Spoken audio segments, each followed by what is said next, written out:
Good evening, everyone. Thanks for joining us tonight. I'll call this regular meeting of the Lowell Township Board to order, August 17th, 2026 at 7 o'clock. We're going to start with the pledge. I pledge allegiance to the flag of the United States of America and to the republic for which it stands, one nation, under God, indivisible, with liberty and justice for all. We're going to let the record reflect that the following members are present: Anderson, Benedict, Blau, Burt, and Thompson. Supervisor Hale and Trustee Vanderzeel are absent and they're excused. Due to the Supervisor Hale's absence, the board appoints a member to serve as chairperson for this meeting, and we'll do that now. I'll move that we appoint Clerk Burt as chairperson for the meeting in the absence of the Supervisor Hale. Support. It's been moved and supported to appoint Clerk Burt as chairperson of the meeting. Is there any discussion? All those in favor say aye. Aye. All those opposed say nay. The motion carries. I will serve as chairperson for this meeting. We will now move on to our approval of the agenda. I'll move the agenda as it's presented. I'll support. All right, is there any discussion on the agenda? Anybody have any questions or anything? Okay. It's been moved and supported that we approve the agenda as presented. All those in favor say yeah. Yes. All those opposed say nay. The motion carries. Approval of the agenda. Next on our agenda, we have public comment. The floor is now open for public comment for items that are on the agenda. Please come to the microphone if you wish to speak. You're encouraged to state your name and where you're from, municipality, for the record, but that's not required. Comments are limited to 3 minutes per person. Each person may speak once during this time. I would like to ask if we could hold off on applauding until the end of public comments. That would be much appreciated.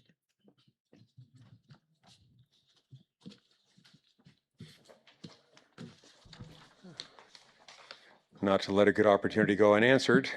My name is Greg Forbes, Lowell Township, and I see tonight, once again on the agenda, we have a contract for approval. And continuing policy of this township seems to be have no bid contracts. And I hope that we can move past that and be like other municipalities that actually solicit open bids rather than opening up the phone book and asking different people what they might charge. We have members of this board, as well as their family members, that have received no bid contracts year after year after year after year. And we're told that, well, these are a good deal, but we wouldn't know because it hasn't been opened up to the community. It's time we move on to a process for bids and contracts with the township that's in the public eye. Give everybody in the community and outside our community a chance to bid. Because trusting this board and saying, this is our really good deal, we should go for this. If you're not asking for bids from vendors outside of township employees, township family members, and other people we've done business with, how would we know if we're getting the best deal? So let's try and move towards a more open process, and let's do open bids like almost every other community does. Thank you. Greg, is there a specific that you're talking about tonight? Well, tonight we have the spongy moth. Oh. Did you receive bids on that? Well, I don't think there's many people that do it. I don't think. Quite a few. I did a little search right ahead of time. Quite a few. Okay. Yeah, statewide. So. Good to know. Yeah, so and thank you for your question, Monica, but here we are again, just assuming that somebody we've dealt with before is our best deal, when in fact we wouldn't know, because these companies come from all over the state and outside our area. Thank you.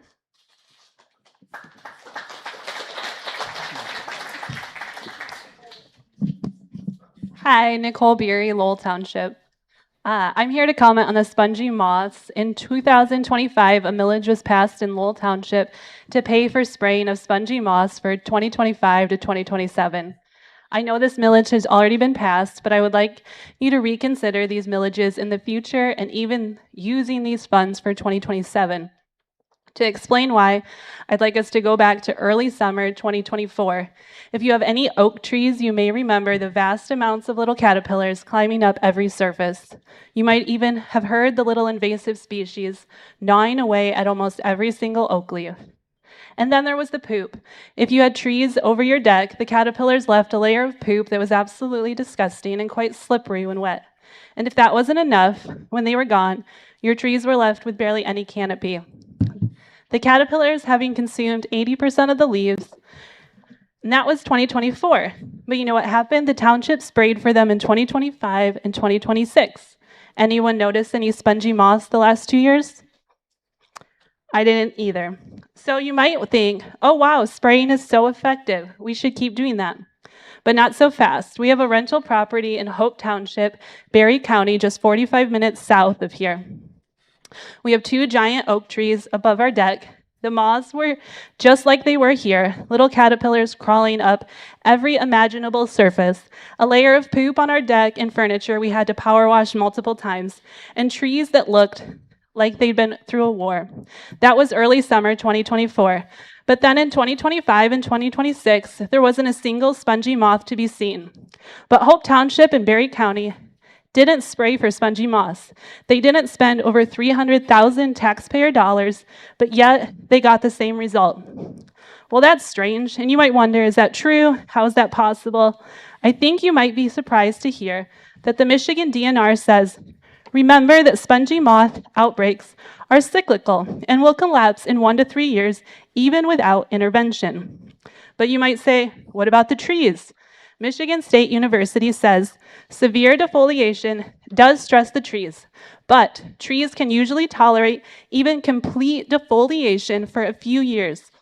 They also say after a year or two of heavy defoliation, the NPV disease in combination with a fungal disease and other natural enemies will generally control the outbreak. Spongy moth populations usually remain at low levels for 5 to 10 years and sometimes longer.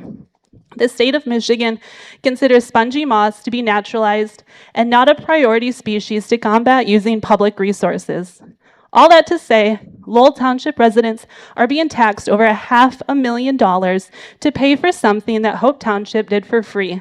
I would also, yes, that's my last comment. So, that's it. Sorry.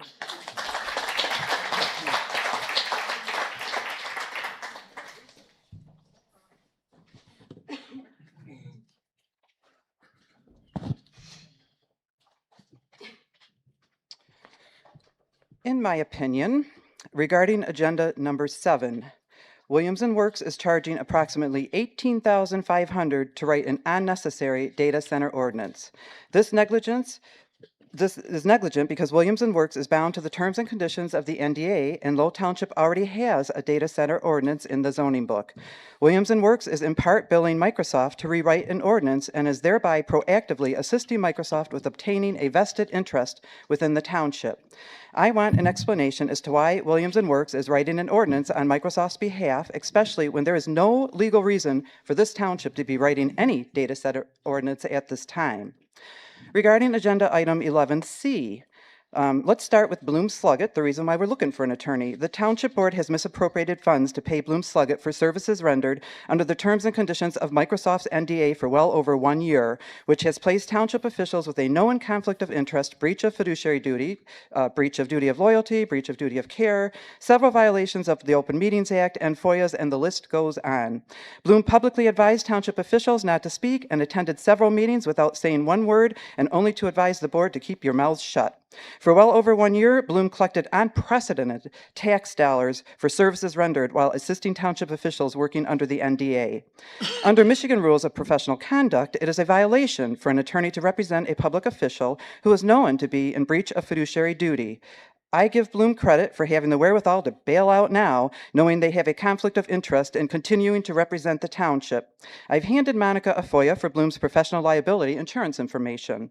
With that being said, regarding Foster Swift, has a known conflict of interest due to the fact that 10 days prior to sending the retention letter to the township, the same attorney, Homier, met with and discussed potential retention on behalf of Lowell Township constituents. And of course, we have the Planning Commissioner, Bill Genovich, of whom spoke up once last week during a 4-hour meeting, only to second a motion for adjournment. At any rate, Genovich's wife, Laura Genovich, is head of Foster's municipality department and vice president of the Grand Rapids office, and Foster represents the right place. Foster should have performed a conflict check prior to sending a letter of retention to the township. And honestly, the board was informed of these conflicts last month, and for you to carry over the same conflict of interest into this month's agenda is just another example of the lack of better judgment, lack of integrity, and poor leadership. Regarding Mika Myers, they have an excellent reputation. However, I would ask them to do a conflict check prior, and that would include Microsoft, Sid Jenga, and the Land Development Amirs, Barnabas Foundation, Franklin Partners, Rhombus LL, The Right Place, Williams & Works, Scott Reese, Mitch Brecken, Mark Anderson, and John Timpson. Whatever law firm you retain has one hell of a mess to clean up. So the township needs someone ambitious and who can work expeditiously and in an orderly fashion as they sort through the Microsoft mess and years of inadequate representation. Thank you.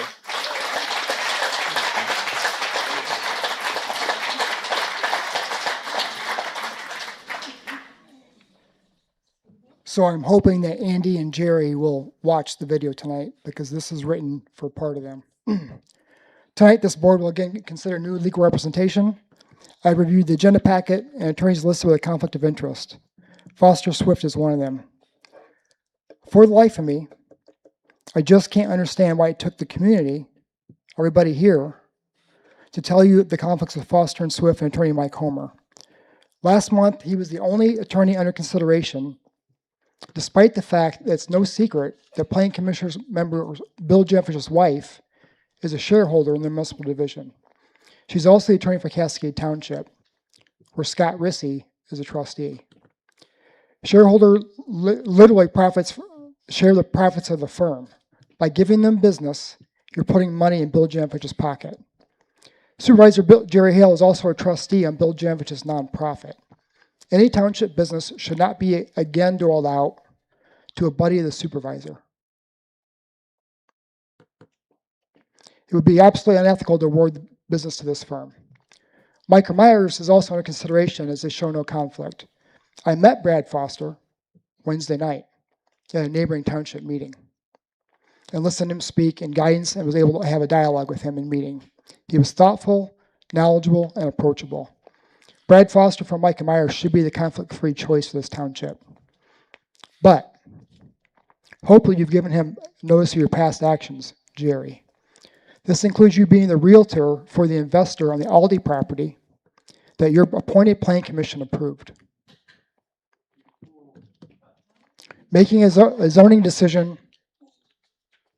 prior to a public hearing in December and allowing this board to vote on payments to trustees who didn't recuse or disclose their interest in companies that they own. Brad's going to have his work cut out for himself. Part of me wonders if Bloom Sluggett is who fired the township and not the other way around.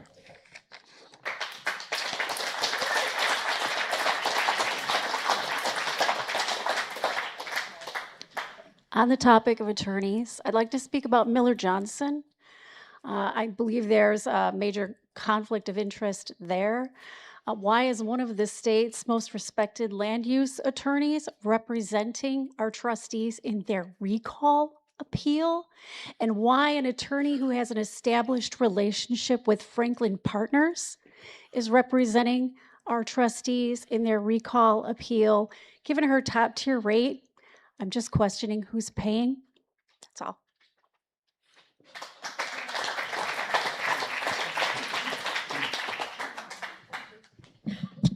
Kenny Beery, Lowell Township.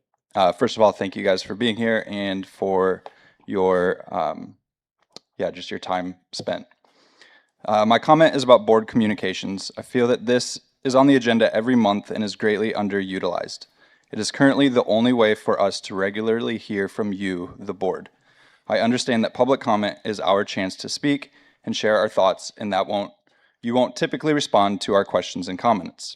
But board communications is your chance to do the same, and in large part, you have not. I am not asking you to have all the answers or share your opinions even. I'm asking you to show that you care enough to take a couple of notes throughout the night and make a quick response in regards to what you are hearing.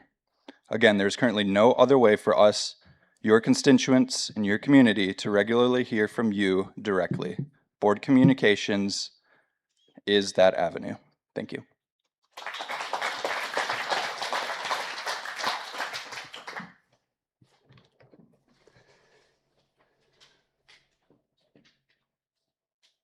Hello, my name is Alan Almy. In regards to item 11C, as far as the attorneys go, I appreciate the fact that you guys have given us a list of more than one attorney to choose from or that you've vetted.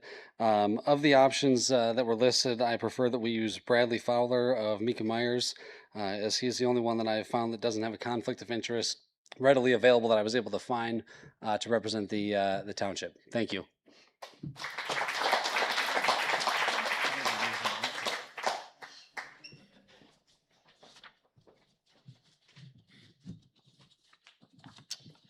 Okay, not seeing anybody. We're going to close the public comment time at this meeting. And we now move into the approval of our minutes. I'll move that we accept the minutes from the. Do you have a quorum? Yes, we have a quorum. Okay.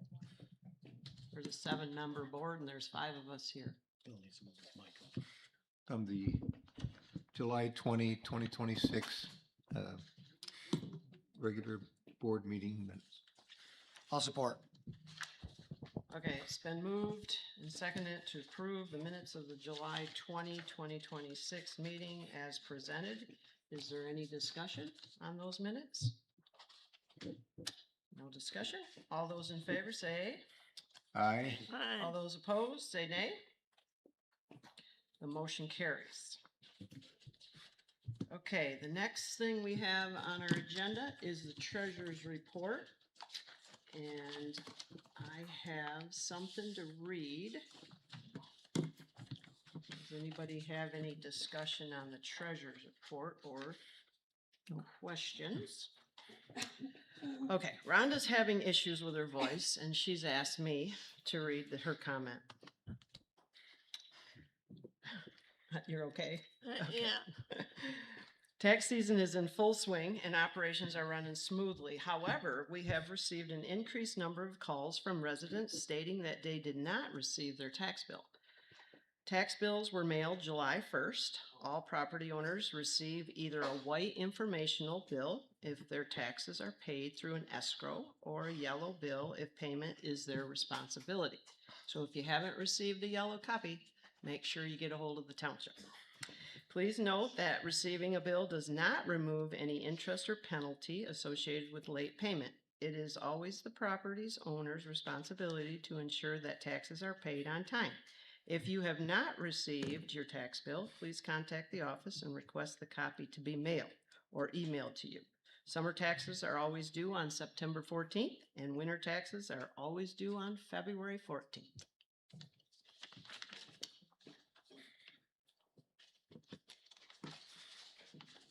Okay, so we have any other questions about the treasurer's report? I'll move we accept the treasurer's report as presented. I'll support. All right, it's been moved and supported that we approve the July treasurer's report as presented. Is there any other discussion? No discussion. All those in favor say aye. Aye. All those opposed say nay. Motion carries. All right, next on our agenda, we are going to have the accounts payable and payroll. I declare a potential conflict of interest related to check number 16450 due to my husband's involvement and recuse myself from the discussion and the vote.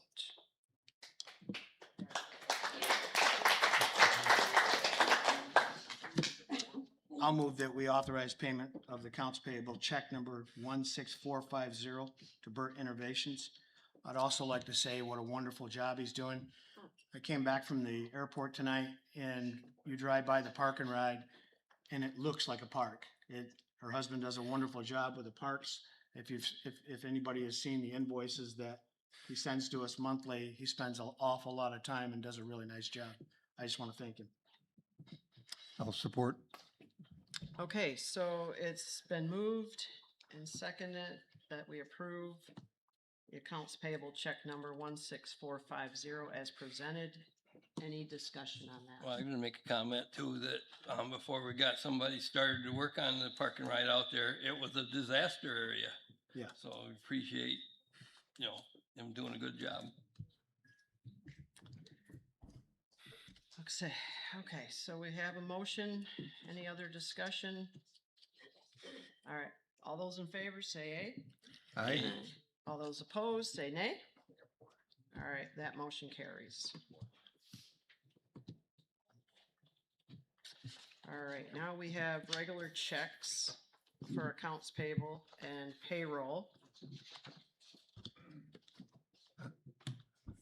I'll move that we authorize payment of the accounts payable as presented. I'll support. All right, it's been moved and supported that we approve the accounts payable And as- payroll. and payroll as presented. Is there any other discussion on any of the invoices? Monica, we can't see the screen at all.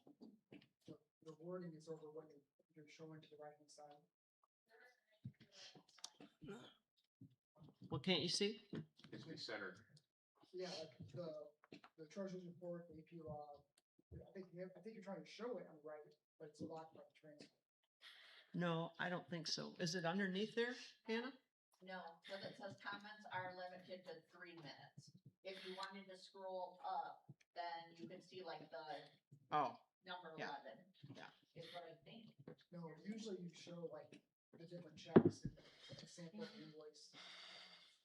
All we see is the agenda. she's shaking her head no. She's not pulling those up. She's just doing the agenda because it's online. So, Sorry, the screen's too small to show both here, but I accommodated the closed caption. and we have to do that. Yeah, I thought previously you showed. Yes, previously. Yeah, we did. When the closed caption was, we had it too small. You couldn't read I the watched closed last caption. semester.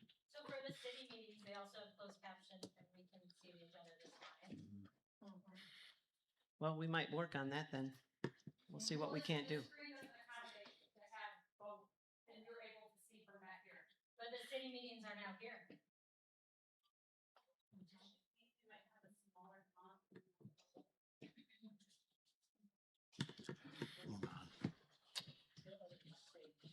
We will work on that and see what we can't do with that. Thanks. I thought you were showing previously. Okay. So we had a motion, we passed that. Now we're on to reports, correct? No, we didn't pass it yet. We need discussion. Oh, okay. I was gonna make a Alright. comment on the, water tower. I see that, they did an inspection on the water tower. And, I asked Monica this afternoon if she knew anything about it and she was kind enough to get me a report that they did on the water tower, and it looks like the water tower's in good shape. The only, note was about it is a recall on the safety part for the ladder.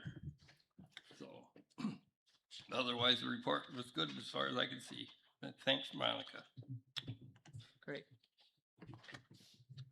So we have a motion and a second to authorize payment of accounts payables as presented. All those in favor say And Aye. aye. All those opposed say nay. The motion carries. Next on our agenda, we have the zoning reports, the ordinance enforcement reports from June and July. He was under the weather last month, so he had some medical stuff, so he had to get us both months this month. There's a lot less reports this Yes, month, it's which is nice. good. It's very good. I don't have any questions on his reports. No? No. June and July look okay?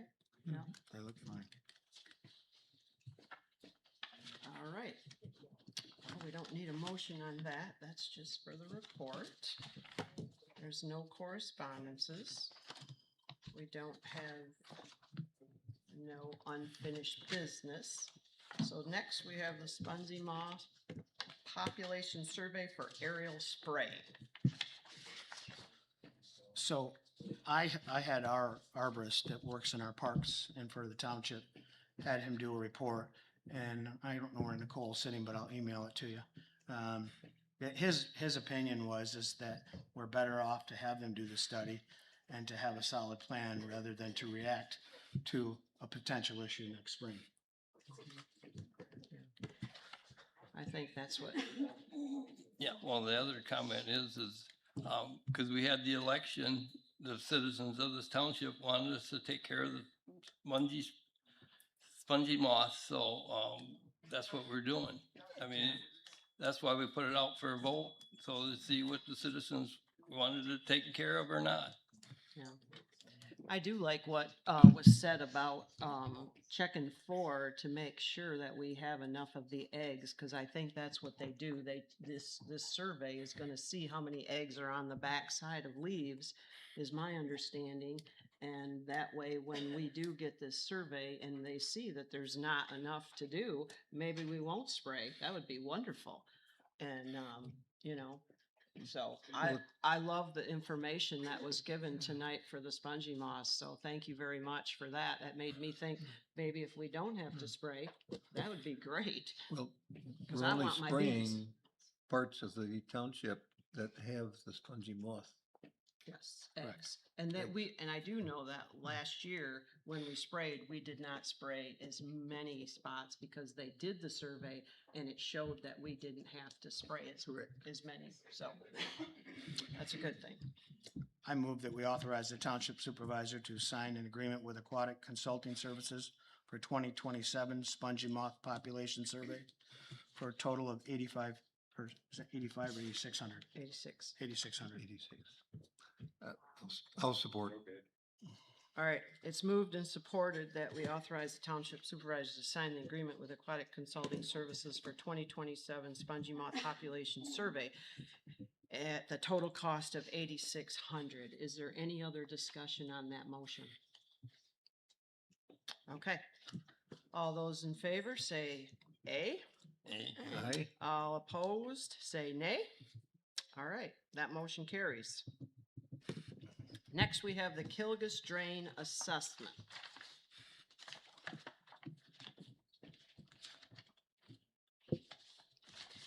All right, my understanding is we have two options here, okay? So we can pay it over 6 years. We don't have a choice in this. This is the Kent County Drain Commission that tells us, yep, you have a drain and you have to pay. And so it's hard to budget for that because you don't know how much it's going to be and when it's going to come, and they come out of nowhere.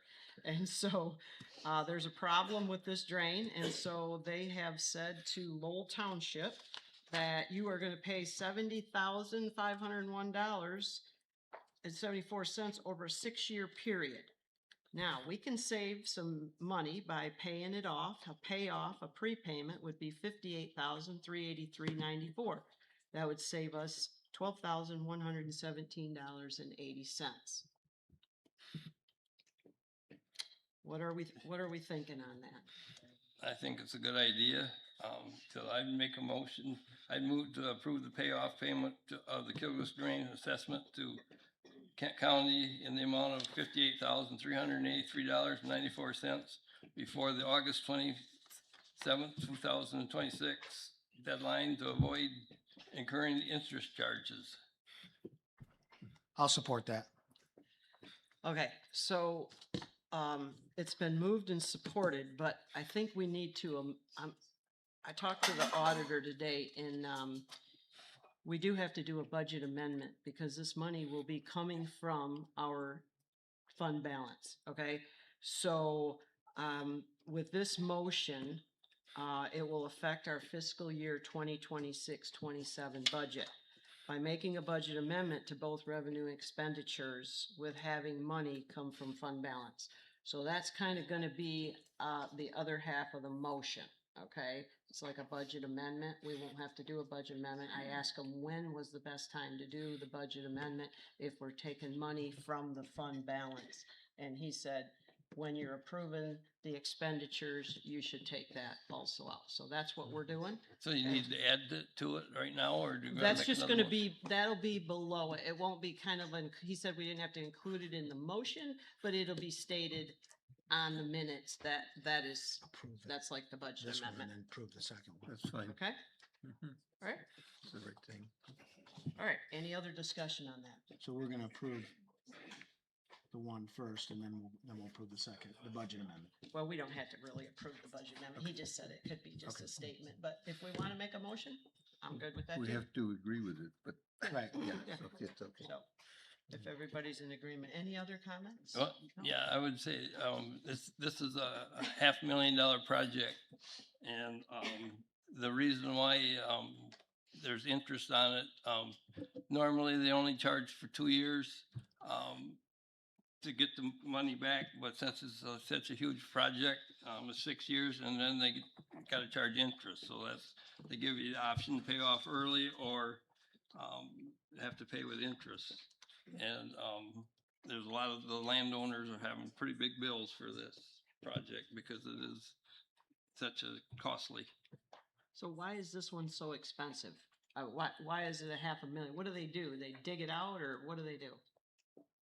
Yeah, well, they clean it out and, put it back to the condition it was in, the original condition. So it drains?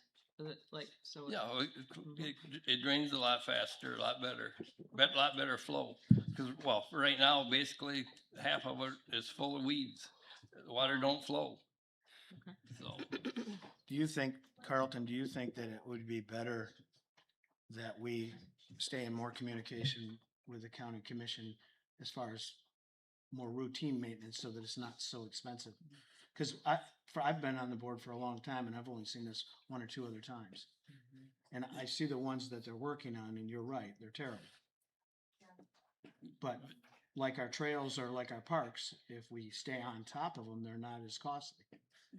that would be true, but it's hard to get, because this project actually, they went through all the paperwork in 2022, and they're finally getting it out to do the work. So, not all drains are this, big an issue, but, well, I guess I could even say this, that probably part of the reason it's taken us so long is because it goes under the railroad tracks at Pratt Lake, and they're having a fight with the rail lines because they don't want to take care of their, culvert that's under their railroad tracks. And, so our drain commissioner finally decided to do it without them. And hopefully that the drain will stay together under the railroad tracks. And they're in a kind of a, I wouldn't say a lawsuit, but they're fighting back and forth to see who's supposed to take care of the culvert underneath the railroad tracks. Okay, any other questions or discussions? All right, it's been moved and seconded that we approve the payment to the Kilgus Drain Assessment to Kent County in the amount of $58,383.94 before August 27th, 2026 to avoid incurring interest charges. All those in favor, say aye. Aye. All those opposed, say nay. All right, the motion carries. And then the other half of that motion will be that it will affect our budget by making a budget amendment to both the revenue and expenditures with having money come from fund balance. Yes. You said we do not need a motion. Okay. Legal counsel engagement letter review. Before the board can consider the Foster Swift engagement letter, we need a motion to take it from the table. because we tabled it last month, so we're gonna make a motion to take it off that table. I'll move that we take from the table the Foster Swift engagement letter labeled or tabled at July 2026 Township Board meeting. I'll support. All right, is there any discussion before we approve that? All right, we have, I like your legal counsel evaluation summary here. That's pretty nice. well, we had to come up with something. That was a little bit Jerry, and he kind of met with them and got all that information, so. We have a motion and a second to take from the table the Foster Swift engagement letter tabled at the July 20th, 2026 Township Board meeting. All those in favor say aye. Aye. All those opposed say nay. Okay, the motion carries. Okay, the officers of the Township Board have done some due diligence on legal options. And their recommendation to us is for Bradley Fowler of Micah Myers. And in view of that, I would move to appoint Bradley A. Fowler, Micah Myers, PLC, as our new attorney. I'll support that. All right, Bill, we're gonna add 2 to that motion, if we could, to authorize the township supervisor to sign that To sign the, engagement. okay. Because he has to sign that Yes. engagement letter in Yep. order for that to be effective, so. Okay. Can you amend your Yes. motion? Yes, Okay. that's fine. All right, so we have a motion and a second to appoint Bradley Fowler of Micah Myers, PLC, as the township's legal counsel and authorize the township supervisor to sign the engagement letter. Is there any other discussions or questions? No. I know that he was a very compatible guy when I talked to him, and I believe that Micah Myers, I've worked with them before at Plainfield and at Granton Township, and so they are good legal counsel. I think they will do the township just a pretty good job good job.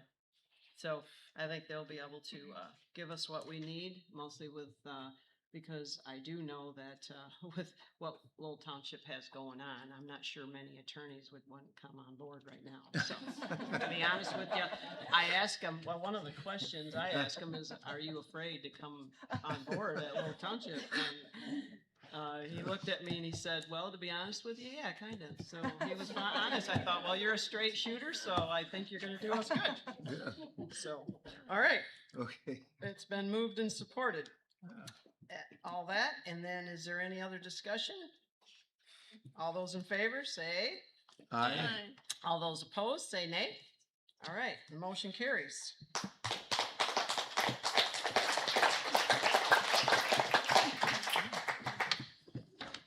All right, next on our agenda, we have the long-awaited swimming pool ordinance text amendment.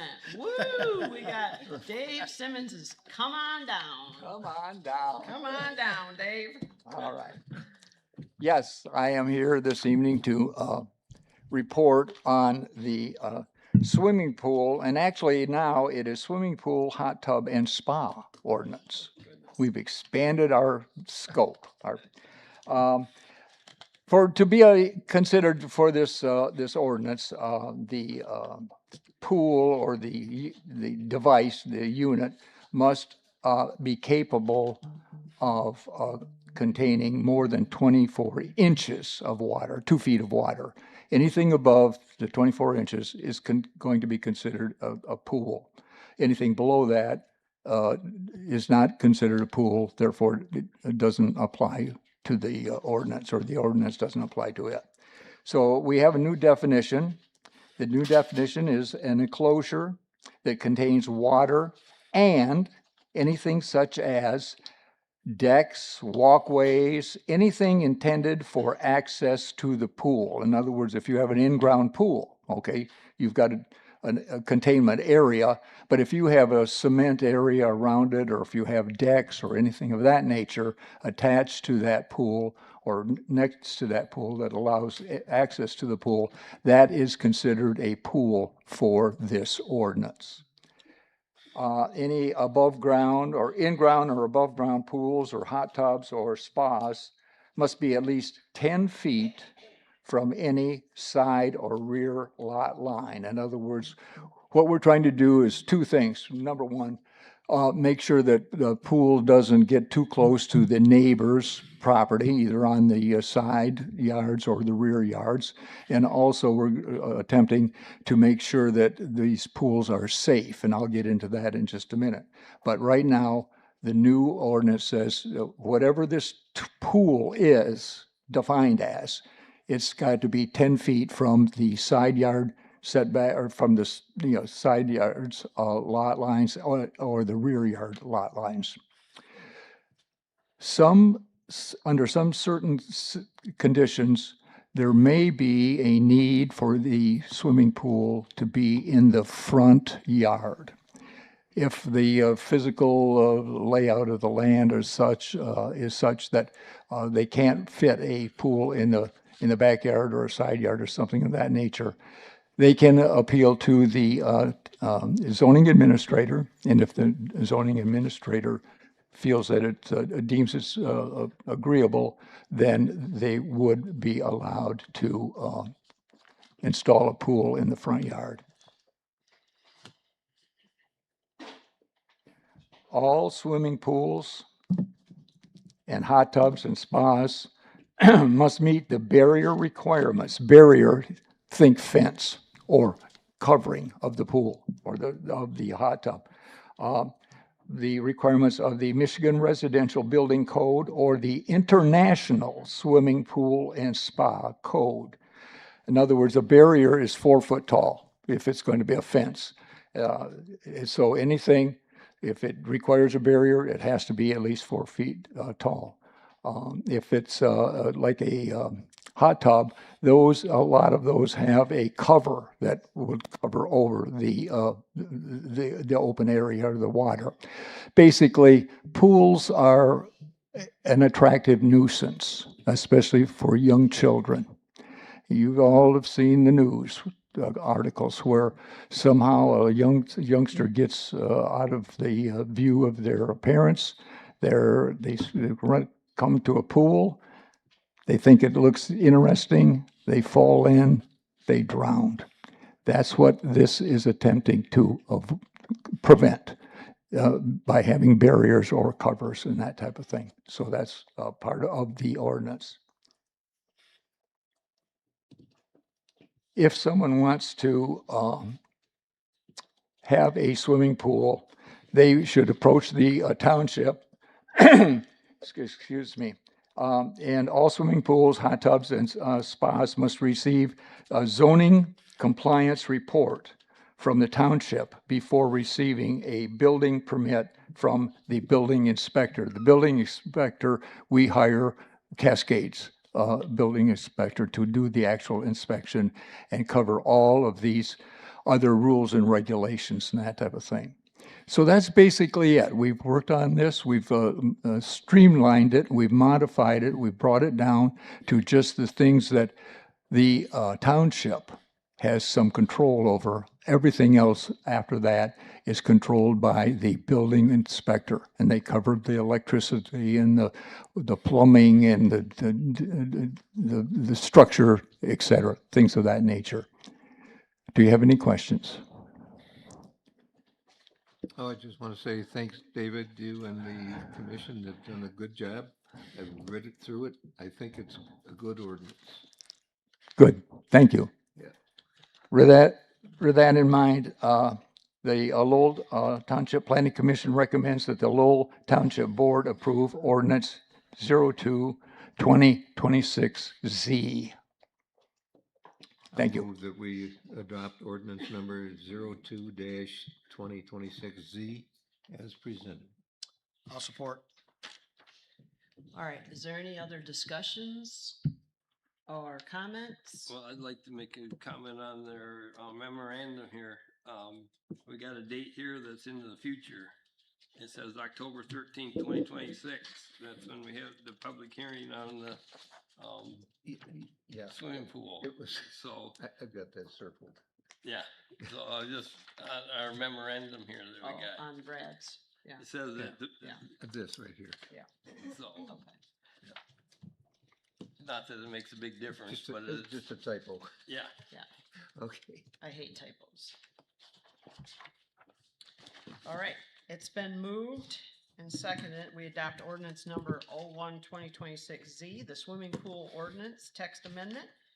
And we are going to do a roll call on this. Benedict? Yes. Anderson? Yes. Thompson? Yes. Lowell? Yes. And Burton? I say yes. All right, the motion carries. Ordinance is adopted.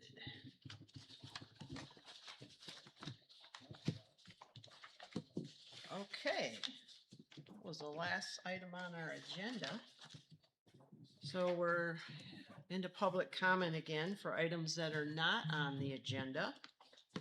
Again, I'd like to remind everybody that if you wish to speak, you can come to the microphone. You're encouraged to state your name, but not required. You have 3 minutes. Great. Greg Forbes, Lowell Township. My previous comments about no bid contracts were illustrated here tonight. We approved 2 no bid contracts. And then Mr. Blau, you commented the fact that the work that's been performed has been stellar. Again, the question is not whether the work is stellar. We hope the work is stellar. It's a question of cost versus quality. We have the quality answer issued. We don't have the cost question answered when we have no bid contracts. Let's move past that. I was here last month talking about the vandalism to the billboard, and I asked this board to please pass a resolution stating your opposition to criminal conduct, things like vandalism and theft. Silence, crickets up here on the board. I want to give you another opportunity to do that here tonight, because guess what we just found in a ditch just before the meeting? 35 no data center signs found in a ditch on the side of the road. I know. So, and again, this is criminal activity. I comment that I found them this afternoon when I drove my tractor back to the field. Perfect. So. Thank you. And I got my nephew and we went and he went back and picked them up. So I've got it, well, because I noticed that my neighbor's signs were missing. So we took them to him to get them, because I figured that's where they came from, some of them, so. Stellar, and thank you for your actions on that. Thank you. Also, as a speaker, I'd like to recall my time for that. Thank you. Okay, there was a last meeting, we had people stand up as kind of a cheer section for members of the board and talk about all the attributes and accomplishments that they've made. There's no reason to do that. I'll stand here and say the reason we've all chosen to live in Lowell Township is because of the work of this board, because of the work of the Planning Commission. You've made the quality of life here very good with Riverfront Park, with the Ag Center, with the trails. The list goes on and on. However, past accomplishments do not negate, do not nullify, do not overshadow, do not excuse your future decisions and actions. When we have a member of a family unit who's supportive, who's loving, who's working towards a positive dynamic in that family, we welcome that. When that person becomes divisive in that family, becomes harmful in that family, we remove them from that family. The actions that some board members here are looking to take in supporting the data center are going to be harmful to this family, to this township. Support for a data center is going to damage the health, the aesthetic, and the quality of life in this community. Just like we remove family members who are harmful to the family, this is why we have a recall, because we see your future actions as being harmful to this family. Thanks, Greg.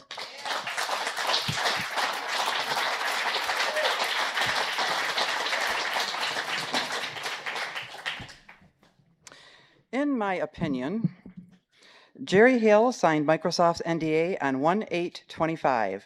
On 3/10/25, the PC held a public hearing adopting new ordinances under the direction of Williams & Works Cordoba, who was at that time and continues to be bound to the terms and conditions of Microsoft's NDA.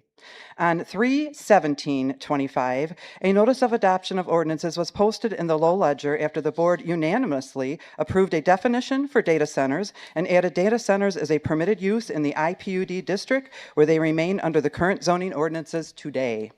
On 10/16/25, Rhodes McKee, on behalf of Microsoft, filed an application with the township, miraculously requesting for the ordinances to be amended as they were published 7 months prior, back in March of 2025.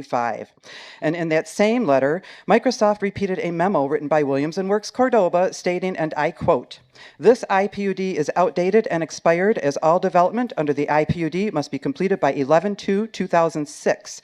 However, the property was never formally rezoned following the IPUD," end quote. Now, what is ironic about the dates herein is the fact that Microsoft in October of 25 reiterated a future memo of Williams & Works Cordoba to the PC dated 2 months thereafter on 12/4/25, wherein Cordoba states, and I quote, in part, "The existing parcel zoned IPUD, blah, blah, blah, and the district established expired after 12 months. That is an intentional manipulation of words, because a zoned district does not expire after 12 months. Only an application expires, and there is no legal reason to rezone any property due to an expiration, as Hale has repeatedly stated and wants you to believe. On 11/10/25, quote, "Cordoba informed the commission that he has been working with Todd Hendricks, attorney for Franklin Partners, regarding this matter," end quote. In January of 26, Hale advised the public that he is going to approve the data center, and they were already allowed within the township by way of ordinances, and Hale has repeated that statement several times thereafter. On April 13th, 26, Microsoft filed a second application with a new attorney, again with Williams & Works Cordoba's assistance, requesting different ordinances than what were previously established per Microsoft's first attorney's application. And May of 26, trustees Blau and Vanderzeel discussed establishing a committee to draft ordinances, despite data center ordinances are already in the books. Also in May of 26, Attorney Bloom advised that when it came to drafting new ordinances, that they did not need to, quote, "reinvent the wheel," because ordinances were already being established in other municipalities, end quote. And we all know that the township refused a moratorium at this time. At no time did Bloom or Williams & Works advise township officials or the public that it is not necessary to draft new ordinances, because Lowell Township is already in compliance with Michigan Zoning Enabling Act under the current ordinances. Last week, Commissioner Simmons misspoke when he advised they needed to draft ordinances because there was, quote, "nothing in the book." The fact of the matter is Microsoft has openly admitted that they cannot comply with the current ordinances, and further requested that under the new ordinances, quote, "there must remain full flexibility," end quote. Williams & Works has a conflict of interest in representing the township regarding anything to do with Microsoft, and I have handed Monica a FOIA for Williams & Works professional liability insurance information due to their negligence in handling of not only Microsoft, but the current energy ordinances, and due to years of violating the Open Meetings Act and subjecting the township to a potential lawsuit. Thank you.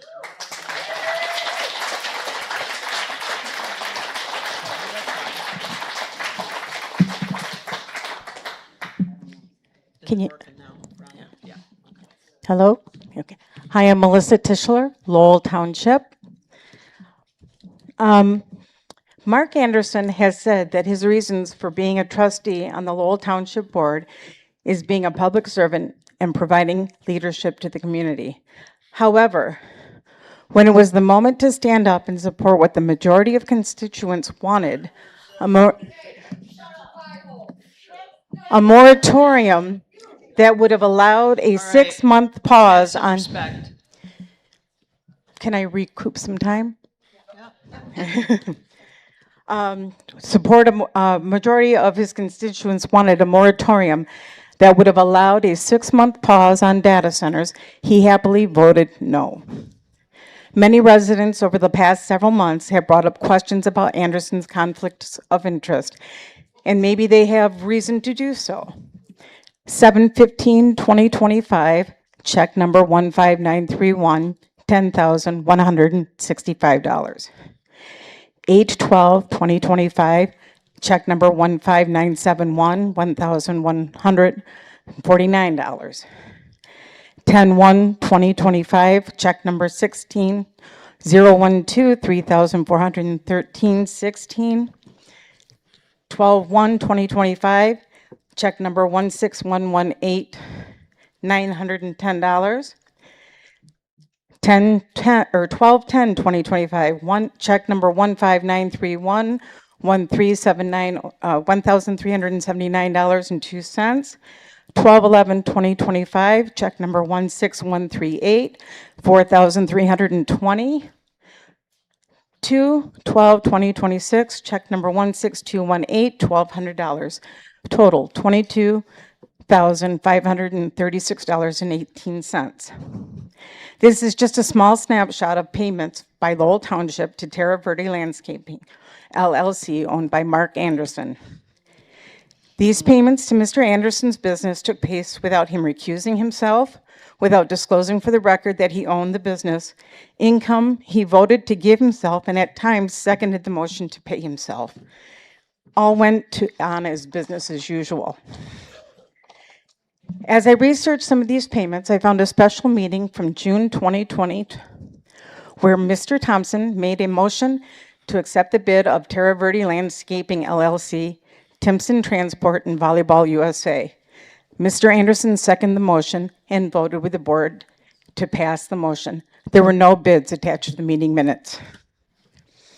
According to the Michigan Township Association and law firms Fay, Schultz, Berzik, and Rhodes, voting on a contract, zoning change, or license where a road, where the official or family member stands to gain constitutes a conflict of interest, the board must publicly state and get the conflict and abstain the voter from or deliberation. This should be noted in the meeting minutes. At best, my example shows sloppy procedure with Mr. Anderson voting to award contracts and approve payments to himself. At worst, we are seeing a long history of Mr. Anderson benefiting financially from his elected position.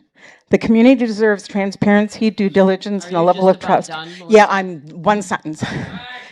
That can trust that community interest will be served over what benefits the elected official. The current recall will put Mr. Anderson back on the ballot.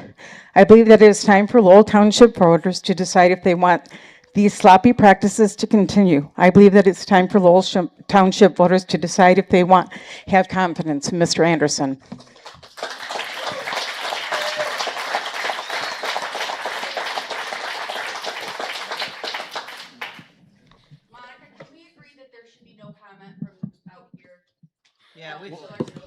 Yeah, we can definitely agree that. I did look up, and I know you guys will look this up as soon as I say it. You know, this is not a time to attack board members, okay? I understand you guys have a lot of concerns about what this board has done.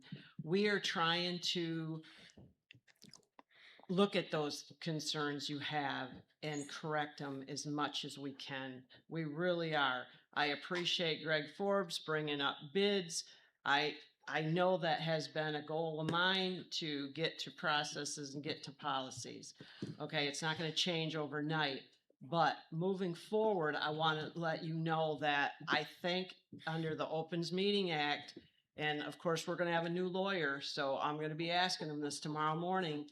You cannot attack board members during public comment. That's not what this is for. I'm really sorry.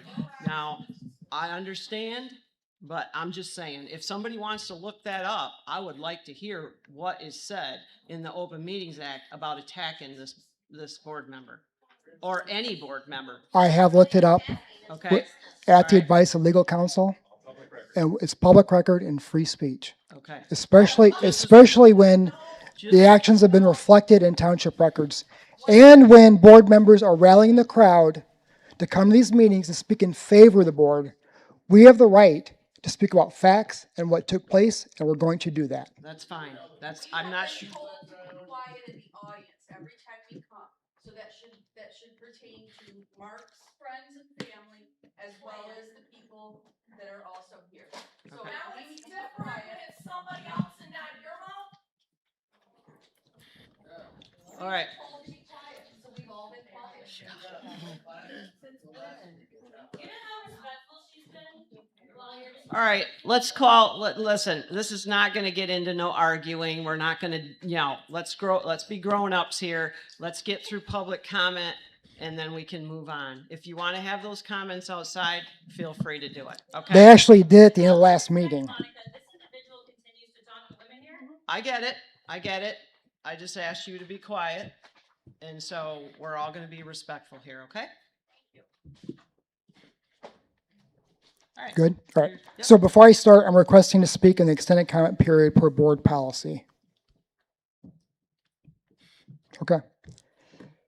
First of all, this is not scripted. I lost a younger brother when I was a kid in a swimming accident. So I thank this board and the planning commission, Mark and Dave are back there, for taking the ordinance about swimming pools and hot tubs seriously. I do appreciate that. Recalls are a lesson in accountability. Tonight, you're going to hear from several friends and family of recall targets telling how great they are. I'm here to tell the truth and the other side of the story. I've spoken about board actions contained in township records that in the opinion of Township Attorney Cliff Bloom, did not follow state law. The disclosures led to board members now disclosing themselves and their interests in companies that they own and recuse themselves from votes. Despite these facts, I'm going to read an email. This email was sent from Mark Anderson's attorney to my attorney. Hi, Rachel. I talked with Mark Anderson today. He was a bit fired up because Rob posted about last night's board meeting and trustees Mark Anderson's lawsuit versus a resident. I own your resident. Don't, make sure you tell them you're from Ionia. Does it matter? It's my community. Yeah, it does matter. Mayor Mike DeVore will tell you it doesn't matter where we live if we're spending Good money for on. him. Let's go, Mark. I'll have at it. I talked to Mark about the tangible demand to avoid the filing of the lawsuit. After a bit of discussion, he said $50,000. And Mr. Schroeder's post on the website that his prior statements about Mark Anderson and his company were not fully vetted by him and in fact law, and that he apologized for any prior inaccurate statements that he has made about Mark Anderson as a trustee and his actions as a trustee. Something along those lines. Thanks, Tom. Mark, I have 2 words. Pound sand. Same. Additionally, trustees were elected to represent their residents. And I can tell both trustees Thompson and Anderson have voted the exact same way in every vote as Jerry Hale as far back as 2017. Your vote against the moratorium clearly was not what this community had been requesting for months. You only care about transparency when you're caught with your hand in the cookie jar. And here's proof. At the July 13th Planning Commission meeting, the Planning Commission shared a public correspondence tracking log. This township was trying to show the community opinions via the log. Every single person who was against the data center simply was listing having a data center concern, while those listed who were in favor of it were listed as supporting a data center. While you might think we don't see the bias, we do. To add insult to a very thorough letter written by Carolyn Hahn and submitted on April 8th was listed as one contact. This letter also cited every claim via independent sources. Your time's up. Thank you. I asked to speak. Your time is up. Thank you. This letter was signed by 434 people. These people matter. 2 sentences. Their voices matter. Because of this, I'm going to read this letter and their names on record to ensure their voices are heard.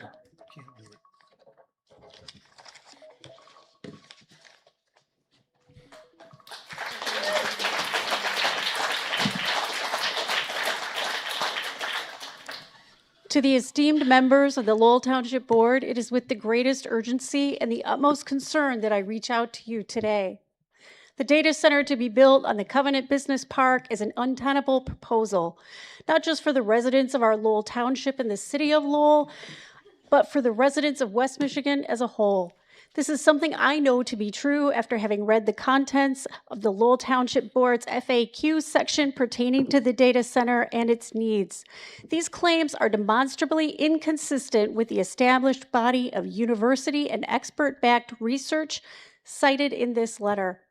And I am not the only one who has noticed. This letter has been read and signed by 434 members of this community who desire not just research-backed claims from the township, but legal assurances from the developers that support their claims. Both the township and Mike Burns have attempted to quell the public's fears concerning the alarming number of resources required to sustain a data center in Lowell by justifying it will not require as much water and energy because the closed-loop system it will employ, a false claim that is evidenced later in this letter.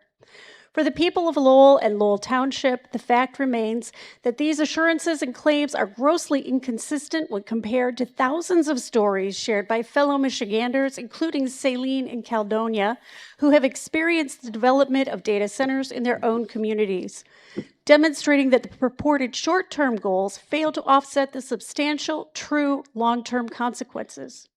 In order to understand Lowell's position in this negotiation with these, at that time, unnamed tech developers, we have to imagine as if we were seeing our town in Michigan for the first time.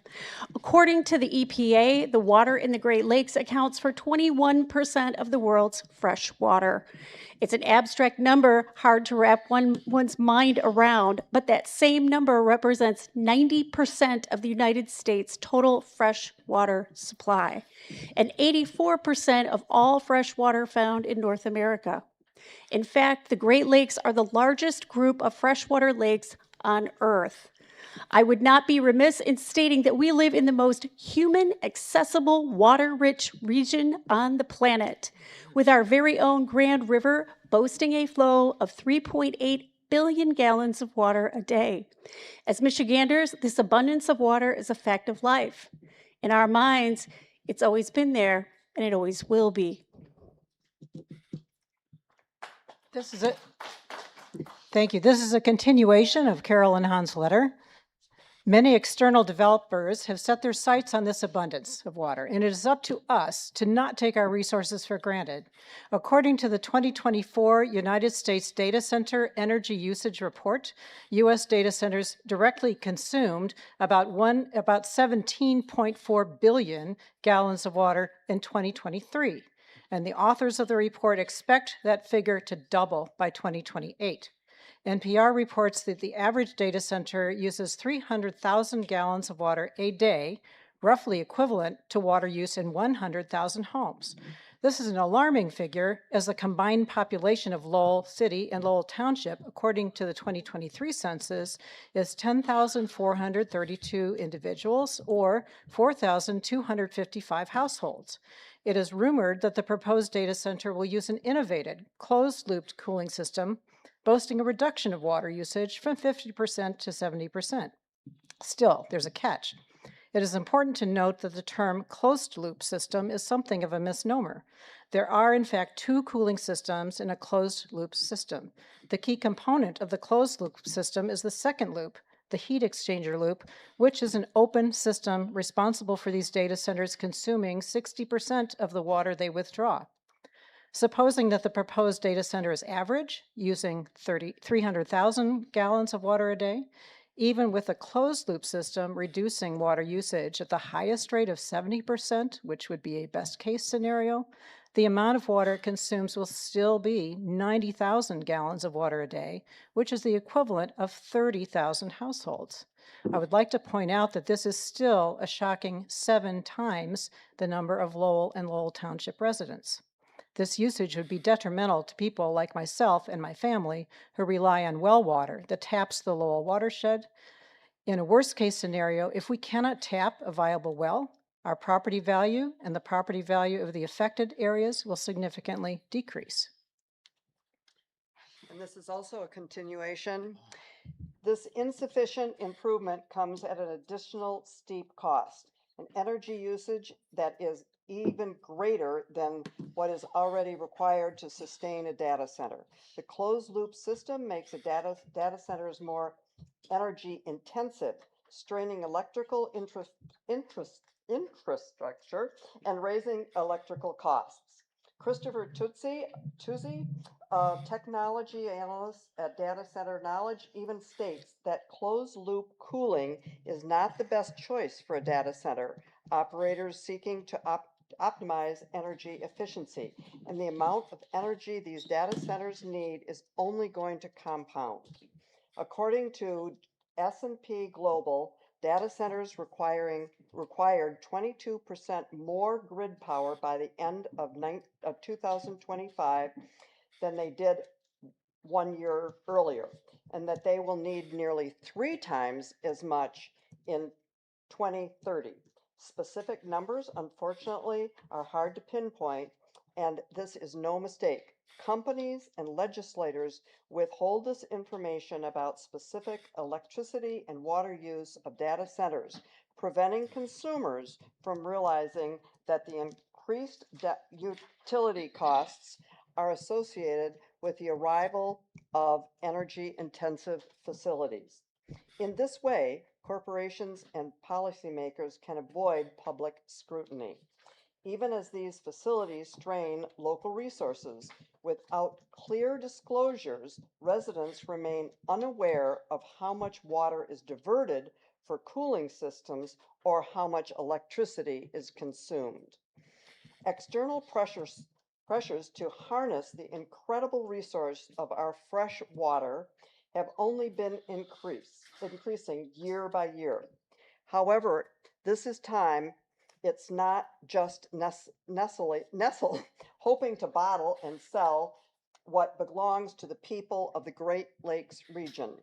It's Silicon Valley big tech. The companies that have billions and billions of dollars, endless resources and power, and no qualms with throwing their weight around, both legally and influentially. These companies built on economic models and promise endless growth to their shareholders have desperately turned their investments towards developing AI and mining and selling data with the hopes of continuing this endless growth.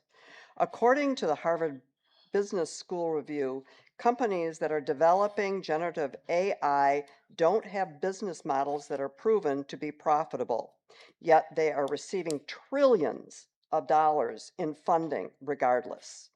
Taking this into perspective and turning our sight back to Lowell, it becomes increasingly clear that the outcome of the business venture with any of these ruthless companies might be. Another continuation. In fact, we have a local example of a near identical project developed in the West Michigan area. Since the construction of the Switch data center in Grand Rapids in 2015, quote, the city has announced its 10th consecutive year of water supply rate increases for households, averaging an increase of 3.438% annually, a 49% greater increase than the statewide average during the same period. The construction of the data center has enabled DigitalBridge, the parent company of Switch, to exploit the favorable regulatory environment while shifting the cost to residential consumers, unquote. Not only did DigitalBridge shift the cost to residential consumers, but they also sought exemptions from property taxes that funded local school districts. This move directly reduced the revenue streams for Caledonia Community Schools and Kent Intermediate School District, resulting in a prolonged legal dispute.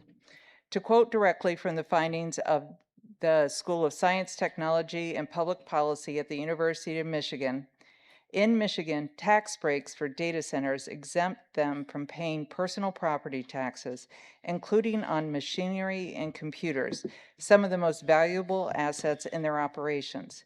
This loss of revenue means less funding for educational programs, teacher salary, and facility improvements, directly impacting the quality of education for students.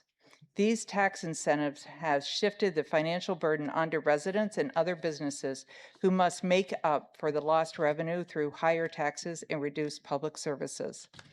Ultimately, this research from the University of Michigan shows that after a brief economic boom, data centers hurt communities in the long run.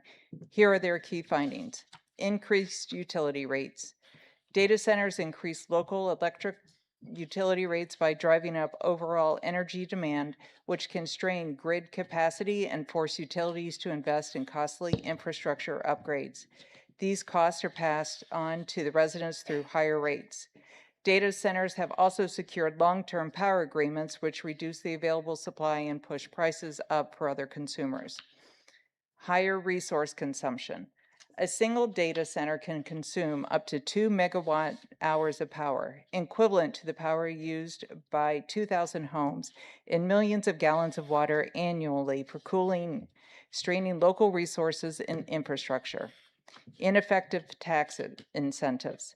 Tax breaks for data centers do not deliver the promised economic benefits such as high-paying jobs, and they reduce local tax revenues while shifting financial burdens onto communities and schools. Climate and energy challenges. Data centers' massive energy demands are prolonging the operation of fossil fuel plants and undermining state renewable energy goals. Resource efficiency trade-off. While advanced cooling methods like liquid immersion and direct-to-chip cooling offer energy sufficiency improvements, current technologies force a trade-off between Your time is up. energy and water efficiency, limiting sustainable solutions. Continuation.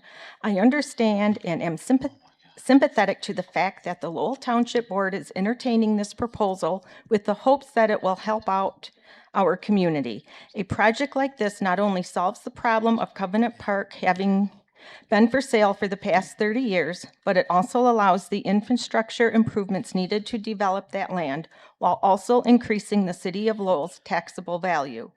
Additionally, I also understand that signing Agreement 425 has allowed Lowell Township to win a $17.5 million grant to aid in the development of this land. To that, my question is this. Is the $17.5 million grant contingent on the approval of the proposed data center?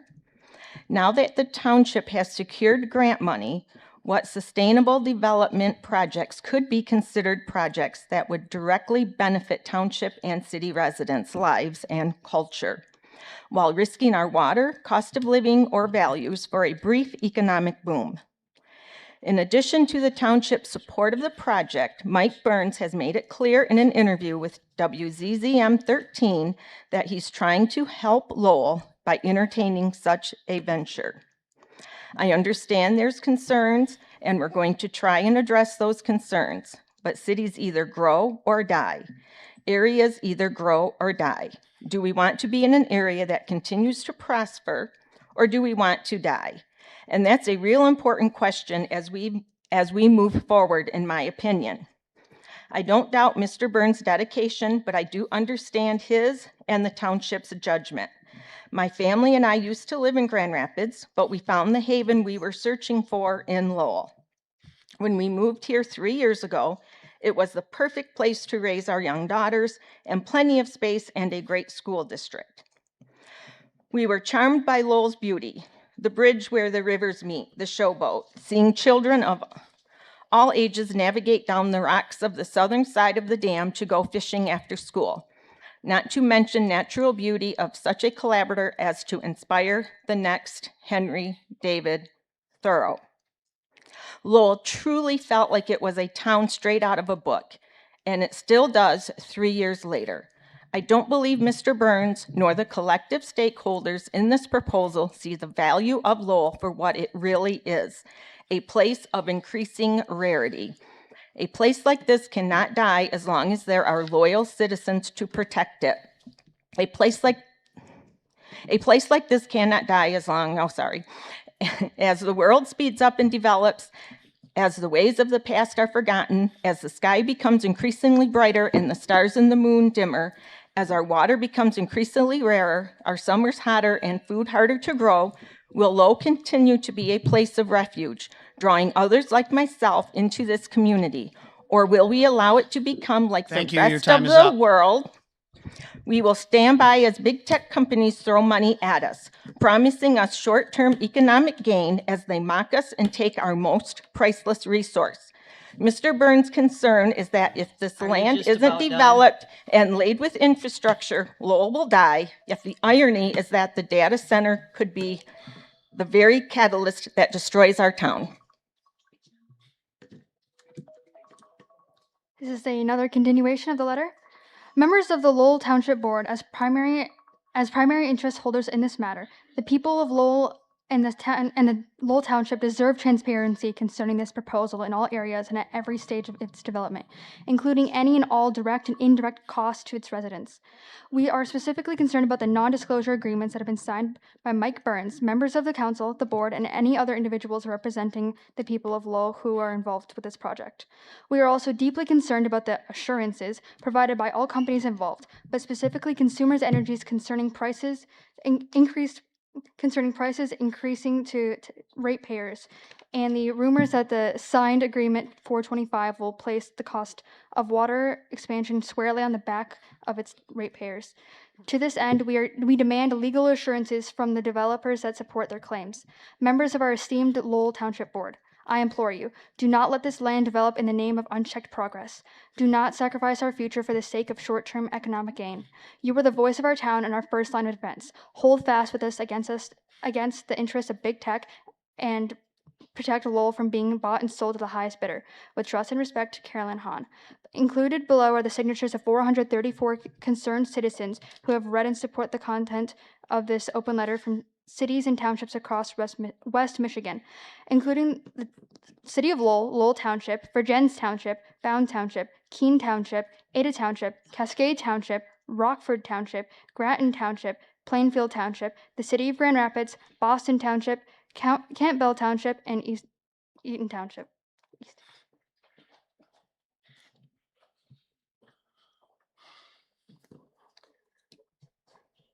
So in a continuation of that, I support the fact that everybody's voice matters.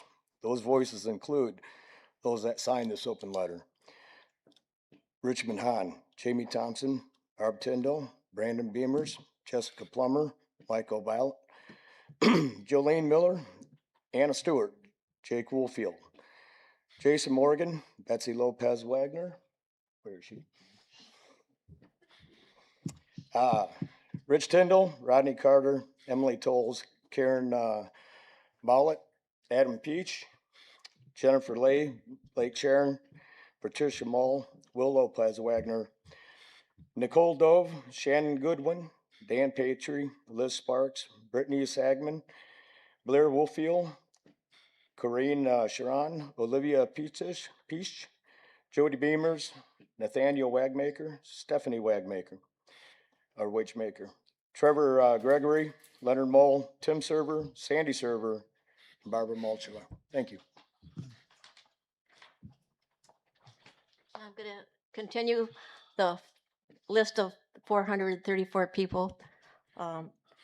Tegan Daub, Travis Harrington, Tammy Weilinga, Judy Riesma, Margaret Ikes, Samantha Morris, Mary Benzino, Mike Stevens, Nicole Chopinas, William Miller, Patricia Malone, Benjamin Deneen, Bridget Swift, Brad Tidcombe, Lisa Johnson, Kayla Perkins, Lisa Zanstra, Chris Gemmel, Hannah Major, Amy Jansen, Chelsea Dodson, Lori Golinsky, Everett Beck, Jody Bruno, Brenna Bradshaw, Linda Doan, Courtney White, Jeff Weber, Gail Klusterman, Ron Johnson, Herb Haynes, Sidney Garcia, Jason Matthews, Barb Abel, Lisa Hopkins, James Somerville, Nancy Roth, Jack Borman, Caitlin Wilson, John Gonzalez, Deborah Knight, Steve Flowers, Jennifer Camp, Aaron Teeney, Savannah Minshall, Jeffrey Leisure, Lori Callahan, Sally Hayden, Goldie Callahan, Hannah Jablonski, Kevin Vezino, Sarah Saltzman, Sarah Shepard, Kendra Miller, Mary Smith, Sable Scholes, Sarah Roseboom, Abigail Sweeney, Krista Polson, John Smith, Kelly Haltom, Ty Gemmel, Phyllis Plumley, Maureen Kissinger, Jeffrey Dodson, Keith Golinsky, Michael Cook, Tammy Erickson, Michael Doherty, Christina Shortsel, Lindsay Bredden, Tim Sherwood, Josh Rondo, Eli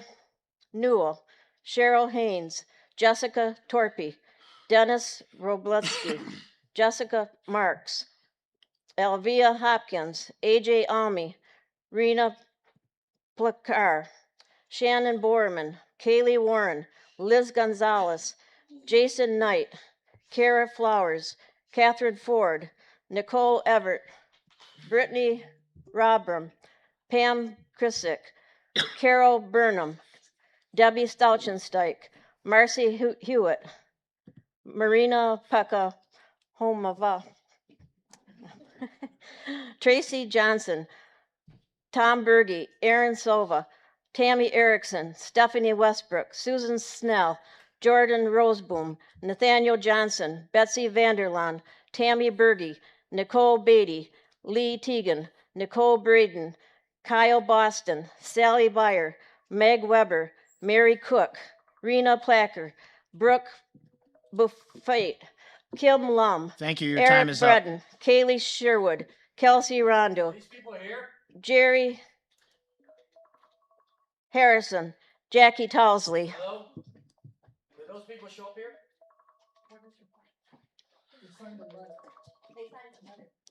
Continuation. Jason Hoffman, Lalisha Yawash, David Gabriel, Harth Sullivan, Harth Aimley, Ryan LaRose, Megan Clemens, Kendrick Warren, Val Grosenbacher, Karina Hancock, Toonie Duncan, Michael Ford, Jamie Pluckett, Brian Eddington, Kelly Eddington, Keith Xavier, Curie Xavier, Gandis Mole, Jordan Myers, Debris Farr, Helgen Moore, Patty Manick, Paul Manick, Briley Deneen, Stacy Fraser, Amanda Titcomb, Christy Bryan Lonzisk, Joy Bellinger, Kevin Zanstra, Kim Smith, Scott Thompson, Nick Brady, Amy Boston, Colleen Anderson, Cathedra Beck, Courtney Havens, Christine Wagenfuhrer, Jim Doan, Dane White, Tig Briand, Cindy Peters, Christine Barnes Stores, Bill Vriesma, Lucas Higgins, Michelle Ripley, Laura Newbecker, Debbie Galbraith, Deanna Stormville, Heather Witherell, Aaron LaRose, Frank Long, Nicole Crocker, Val Grossenbacher,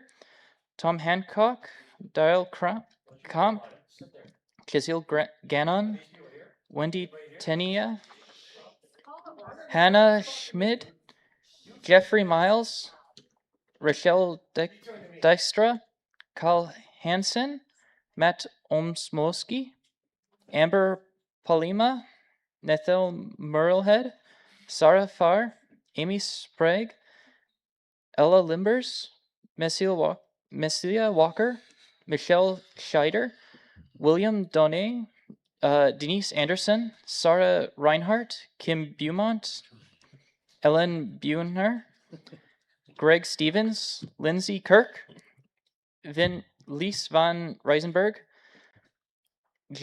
Alina Smoes, Susan Feudua, Roy Feuda, Ryan Zundberg, Heather Ziegler, Paul Marsh, RJ Alisa, Crystal Barbarino, Maria Cheisler, Karen Eldridge, Michelle Green, Brady Rowe, Emir Singur, that one's a hard one, Seeth Stout, Stacy Newstead, Matthew Silverman, Mitchell Toe, Freddie Salgo, Sharon Sherwood, Justin Gonzalez, Dane Williams, Aaron Van Apps, Samuel Thank you. Your McNeil, time is up. Les Stewart. I wasn't able to get through all of it. Also including Samantha Bryce, Chris Bratt, Charles Ziegler, Rob Blauhen, Jordan Alicia, Joanne Reynolds, James Chichester, Charmaine Althouse, Taylor Kunkel, Emily Rowe, Carly Singjik, Tanya Steffen, Larry Fosberg, Elizabeth Telcott, Brandon Siegel, Kelsey Salgado, Shelley Johnson, Brianna Mason, Anthony Kitis, Alyssa Flanagan, Jack Loveland, Glenn Stewart, Evelyn Cease, Chris Abel, Valerie Corner, Evan Johnson, Jordan Swaney, Sarah DeBrott, Rachel Marin, Rob Herbert, Jennifer Gillette, Zachary Walker, Pete Galt, Travis Harrington, Kristen Bernal, Amy Albert, Christopher Sisler, Melissa Sandman, Carol Webb, Randy Millering, David Drake, Nancy Meisner, Nicholas Party, Maggie Rogers, Shannon Leatham, Emily Glasgow, Bonnie Normand, Melissa Laughlin, John Dang, Chad Reynolds, Robert Hausman, Mari Rich, Robin Ford, Molly Breen, Emily Richard, Aaron Watrous, Kim Fosberg, Lakota Tidd, Mike Merzinski, Aubrey Michael, Mary Roth, Morgan Hanna, Joel Marsman, Casimir Delnick, Jenna Loveland, Heather Camp, Sandra Miles, Linnea Abel, John Corner, Sharon Gon Landman, Trevor Eiseman, Tyler DeBrott, Luke Marin, Richard Pitcher III, Elizabeth Alexander Fox, Jacoba Briggs Limbers, Carolyn Smith, Shoshana Harrington, Melissa Simpkins, Marty Albert, Joe Beaumont, Aaron Bluer, Heidi Stevens, Lindsay Kirk, Louis Van Reinsberg, Jack Meisner, Caitlin Manzuski, Elizabeth Manzuski, Alexandra Cross, Justine Gonzalez Brott, Naomi Marsh, Nancy Shortsel, Anthony Barberino, Casey Reynolds, Sue Hausman, Carrie Green, Josh Ford, Michelle Siegel, Shelby Strout, Eric Newstead, Kimberly Kimmeter, Remington Tid, Kara Mrazanski, Jacob Michael, Rachel Gonzalez, Cody Hanna, Lindsay Marsman, Courtney Delnick, Stasia Smith Merrihew, Rebecca Box Stravetis.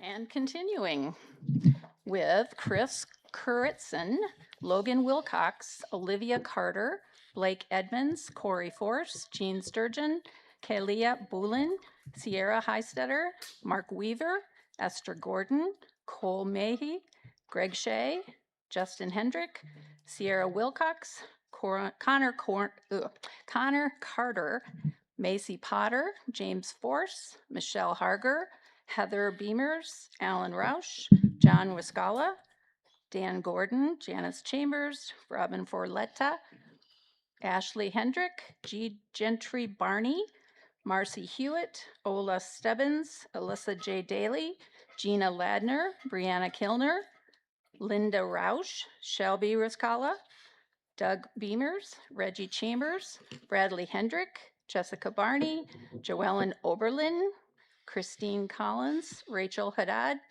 Matt Batchelor, Joseph Kilner, Mary Louise Petrovich, Julie Basinski Bacon, Madeline Crace, and Christine Clark.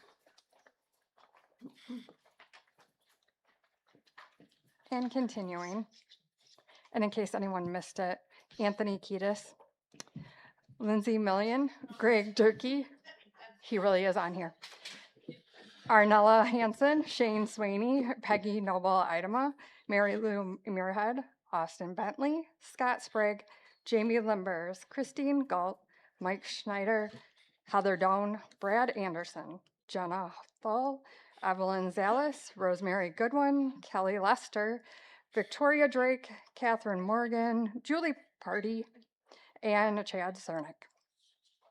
And This was all contained in one letter that was just noted in the minutes and on the agenda as one public comment against the data center when it was more than 400.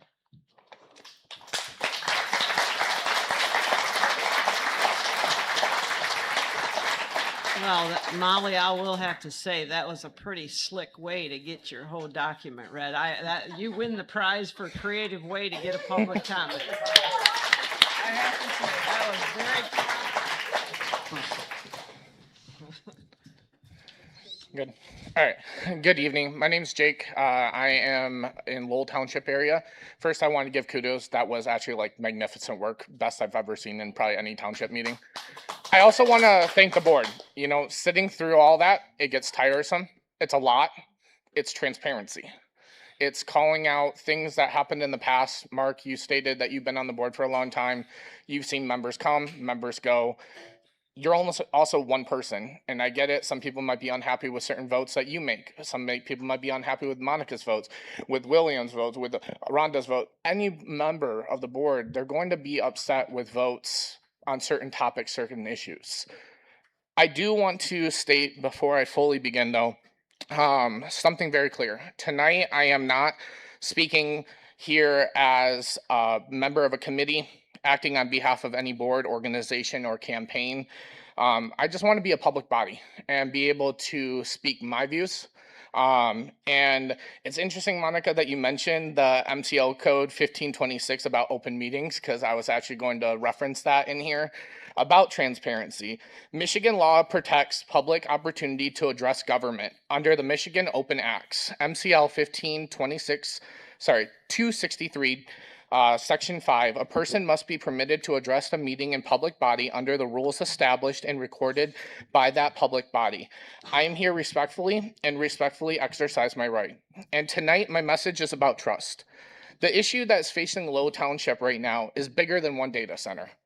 The data center caused many people to start paying attention. That is true. Residents started asking questions.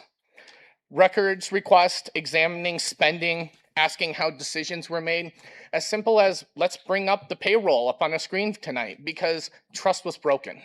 And when trust breaks, people want to be able to see transparency. So hearing a smokescreen behind, well, we have to have the analog up there, we can't pull it up, it's just yet another layer, not just necessarily on the board, but a tech reason that maybe needs to be fixed very quickly to build that trust. When trust is healthy, residents shouldn't feel like they have to verify every routine action of their local government. But now people are asking for some of the simplest things. Show us payroll, show us checks, put the information on the screen, let public see where the money was went. Why? Because unfortunately trust was broken. And when government loses the public's trust, government gets blamed for the residents asking for proof. Government has to earn that trust back. That brings me to the NDAs. Understanding that government officials should never actually be allowed to sign an NDA. Michigan House rule states any House member is not allowed to sign an NDA. Why? Because it goes directly against their role as government officials to be able to be transparent. I know my time's up, so I'm gonna let it go.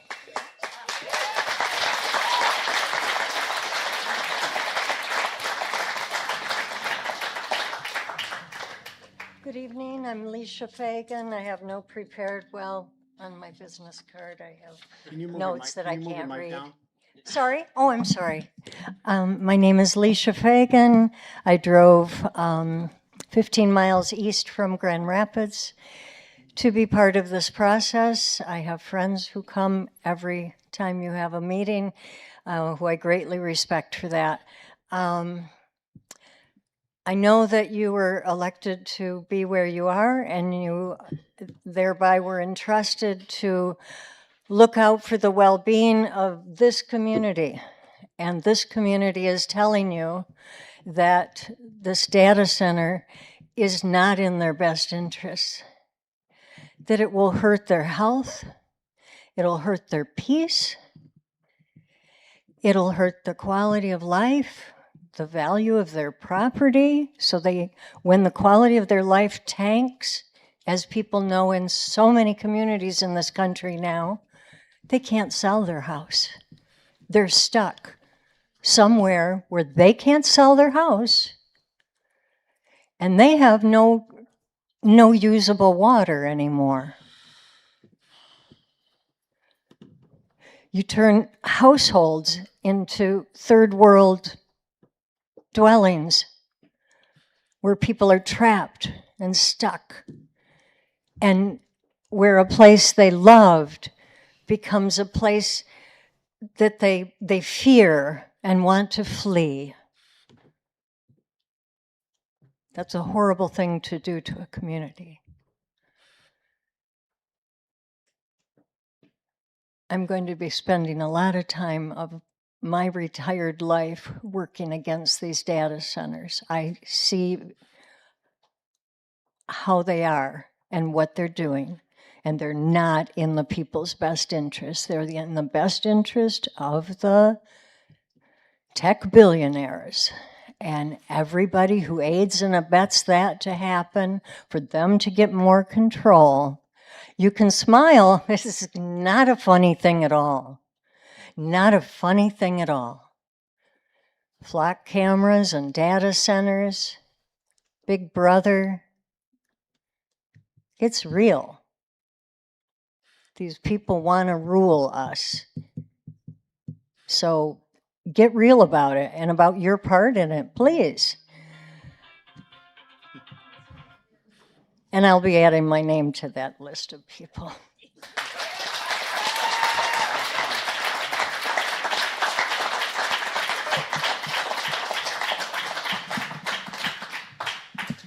Hello, I'm Sharon Landman, and actually, I have not attended any of these meetings before because life's busy. And so I commend all of you, and especially you on the board, for dedicating your time and energy for all of this. Although I haven't been here before, I have been on many, many boards. And I love the fact of the bid process and research process, but I also commend the idea of keeping it local. We have lots of local talent, lots of local interests, lots of local resources, and I just want to, again, commend the board and all of you for being here. And if we can keep it respectful, because I love the fact that you guys are voicing your opinion of not wanting a data center. We also voted these people in, and I love the fact that you're taking action if you want to look at their vote, their decision process. But I think it's important that we recognize all the hard work that's put in, not only into the research, and all this research is bringing up so many things that many of us non-educated or not in my world focus. I also am just curious because my name was on the list, and although I publicly don't want the data center, I'm not sure how you guys have it. This letter was submitted in, I don't know, December, January. I didn't write it. It was sent back in November. How was it sent, or how was my name added? Your name would have had to been added by you or someone. That's okay. So you can. Here's how this works: is that Carolyn actually dedicated a great amount of time. She asked a number of us who have different backgrounds if we could help to do research. So throughout that research, what she did then was she circulated the opportunity for people to sign. So was it through Facebook or was it through walking up to something? Huh? So I think you could probably reach out to her. She has her contact. Okay.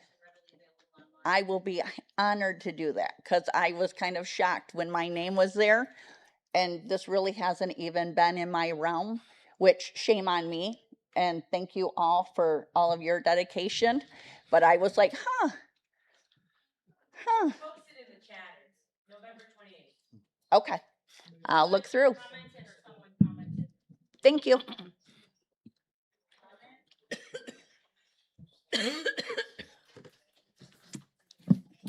Okay, can you hear me okay? Is that a yes? You guys can hear me? Okay. So I'm going to just kind of piggyback. Just a second, we're gonna set your timer. Oh, absolutely. You're good. Okay. I'm going to piggyback just at the end of what Jackie had said. So, and as far as the letter, so the 434 names that were just read had communicated to the township that they were against the data center. That was 434 people that said that they were against the data center. However, as recorded in communications to the planning board, this letter that was signed by 434 people was listed as one communication, as Jackie said. I just kind of want to reiterate that so everybody's really aware. Let me say that one more time. 434 of these people named are against the data center. So we want to make sure, and I'm going to ask you guys very kindly to please make sure that you've recorded correctly this time in the official minutes. Okay, that's all. Thanks. Thank you.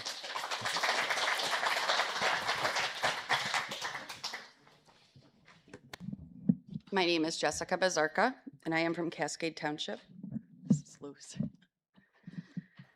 Monica, if I could vote today, I would vote that you get to chair all the meetings going forward.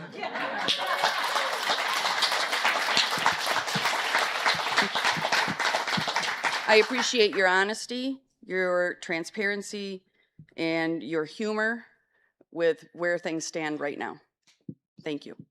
Rhonda, I hope your voice gets better because your voice is important to this community and your voice is important to the board that you work with. So I wish you well. I also wanted to comment that this is probably the first meeting that I've been to where there's been actual dialogue. When a motion was brought forward, there was communication. Typically, it is just brought up for a vote and everybody votes, which leads me, and I'm going to assume many people, to assume that conversations are taking place outside of these board meetings or the township meetings. I don't understand how you can come and already have every single thing that you need without asking a single question prior to voting. I have also observed that prior to every meeting that I have attended, Monica, I like to refer to you as kind of the mother hen of the group sometimes. You hand each one of them a piece of paper, and on that piece of paper, it tells them what's going to be in which order and who's going to vote and who's going to issue the motion and who's going to second. And I would like to see that that is more done on their own rather than who's going to be issuing those things. And it appears, and I'm going to speak for myself, it appears that sometimes preparation on every individual's part is not always done prior to the meetings. That maybe everything is not read through. I get it, we're all very busy. I don't always have time to read through everything before I come in, but I just want you to know that it's been observed, and I don't want everybody to continue to question it. One other thing that I wanted to bring up was after attending a couple of the city meetings, I see how much communication goes on. I appreciated that tonight. As for the Planning Commission, I just wanted to say that if I showed up late for work, I left early, I didn't participate, I showed very obvious lack of engagement, I'm not going to receive a paycheck. So I believe that should also go for our township board members on the planning committee. I want to make one comment. Yes. Monica does a great job keeping us in order. Yes, she does. And she also doesn't make decisions for us, but she does put down how we would read an ordinance and how we would approve it. So that's part of her job, and she does a great job. So I agree with you. I just wanted to make sure you understand that she doesn't make the decision for the board members. It's just how the motions are read. Okay, thank you. But I just wanted it into the record that as far as the Planning Commission goes, if I didn't participate, I shouldn't receive a paycheck. Thank you.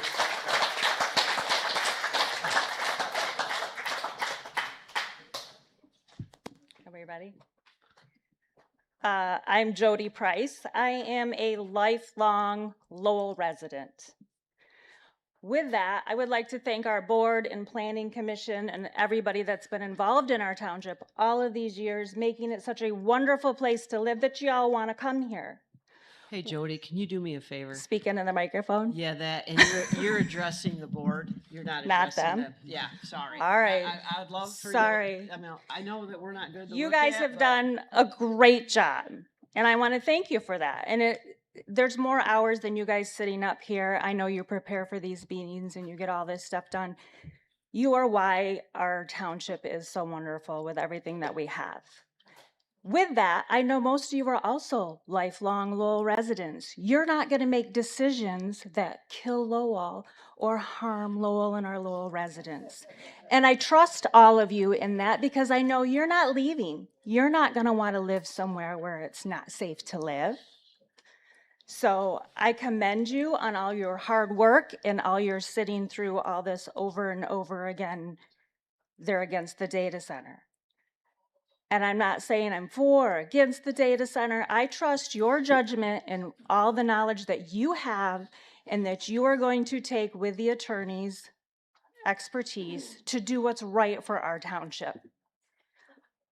So I just wanted to again thank all of you and acknowledge that you are Lowell Township. So thank you.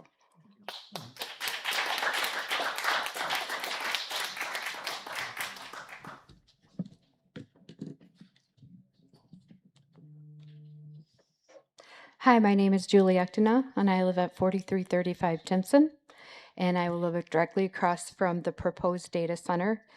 And I also work on the advisory committee for the ordinance, and which is going well as far as developing the ordinance, but we're a long way off from perfecting it. But someone had asked me, so if you get everything you want in this ordinance, would you be confident in Microsoft building a data center next to you? Big pause. Not really. And the reason why is because the other research I did was what problems has Microsoft had in keeping their commitment to data center? What problems has Microsoft encountered with their hyperscale? And it comes up with all of the data that you've already heard. It comes up with massive emission spikes, 25% over the annual year, each year. It goes up. Water scarcity. So all the things that people are talking about, Microsoft is still having problems with. So why do we want to let them build a hyperscale data center here until they perfect what they're doing now? If they haven't got it right to this point, why do we let them in on our 237 acres? Shouldn't we kind of wait? We can still write the ordinance. We need the ordinance. But I think the hyperscale data center needs to go on hold until we're really sure how it's going to impact the people and the environment. Mark Anderson, I live down the road from you, and I respect every one of you on this board. I respect what you do because this is not easy. It's not been easy for me, and I see the looks on your faces. I know it hasn't been easy for you. So I thank you for hanging in there with us, but I'm just asking you, go out and take a look at Microsoft, because you can keep your word, but they might not. And maybe not even intentionally, because they haven't done enough research. They really don't know how they're going to impact the environment until years down the road, and then it might be too late. How do you undo that? Who's going to undo that? Who's going to pay for it? And that's what I'm asking here tonight. Please take a really hard look at Microsoft and what they want to come in and do. Once it's done, we won't be able to undo it, not right away, not for many years. And we got to think about our neighbors. We got to think about our grandchildren and our great-grandchildren. Thank you.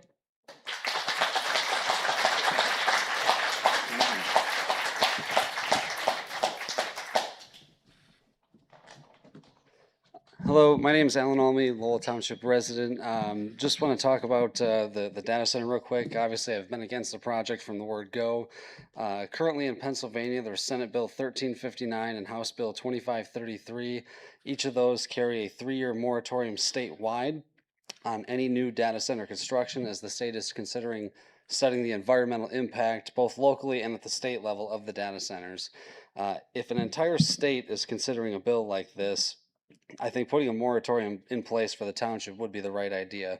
I'm on the group that's writing the ordinance. We've made good progress, as Julie said. We still have a long way to go, so I think a moratorium on the data center would have been the right call from the word go, and I would have liked it to be longer than 6 months. That being said, even though I disagree with a lot the board has done, I do appreciate and agree with the decision you made today to have Brad Fowler and Mika Myers be the township's representation for the lawyer. So thank you in that regard. Have a good night.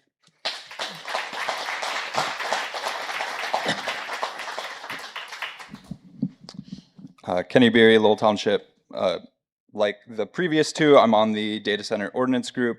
Just a quick update. Currently going back through the latest version of our ordinance and are continually tweaking it. One quick important story that I think everybody needs to hear regarding this.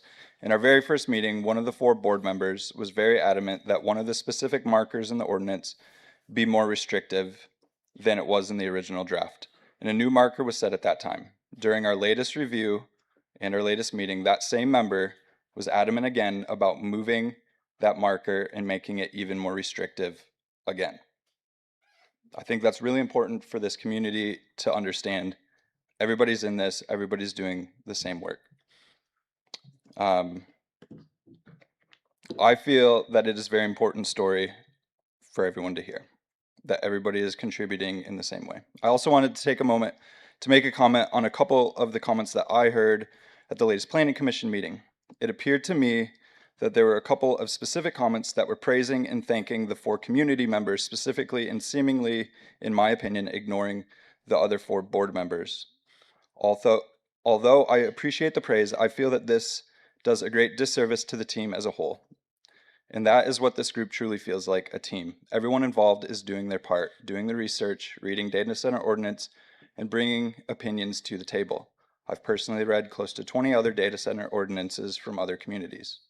Trying to divide the group like that, in my opinion, will only continue to divide the community and create this us against them rhetoric. I don't believe that this is at all beneficial. With that, I wanted to personally thank Andy and Rhonda for your time and dedication to the committee. Thank you, Mark and David. Thank you, Mark, for your leadership. Both of you for your dedication and your contributions. Thank you, AJ and Julie and John, for all of your research and information, opinions, and dedication. Thank you, Brad, for your countless revisions. And finally, thank you, Jessica, for all the work that you do behind the scenes for the township. Thanks.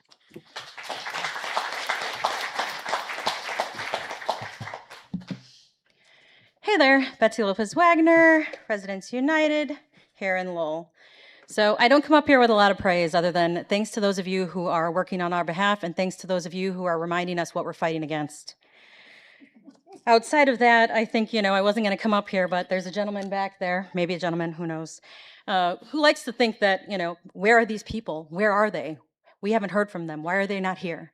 So, I think it's important to go ahead and note that there is an advocacy petition. And advocacy petitions are generally to build momentum, to grow community goodwill and power.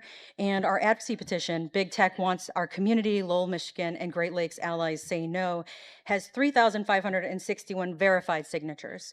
Those verified signatures go through a process that includes making sure that there's no suspicious activity, no duplicates, no bots. It also is inclusive of IP addresses just to make sure that there is one individual signature per household in that means, right? So it goes to your specific device and your specific email and your specific address. I share this because out of those 3,561 individuals who have signed in opposition to this proposed Microsoft AI data center, 64% of those come from Lowell 49331, Grand Rapids 49503, and Ada 49301. That is substantial. That means that 2,279 individuals from our community and the communities near us are in opposition. So you can try to turn down over 400 minus 1. But you can't really fight when there's verified signatures.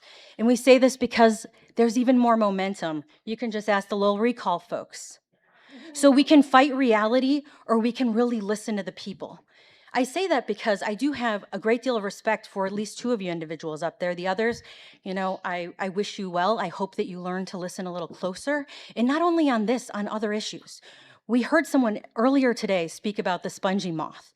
They brought with you their fact, they brought with you their personal experience, they brought with you their gumption, and they brought with you the ways that you could save money.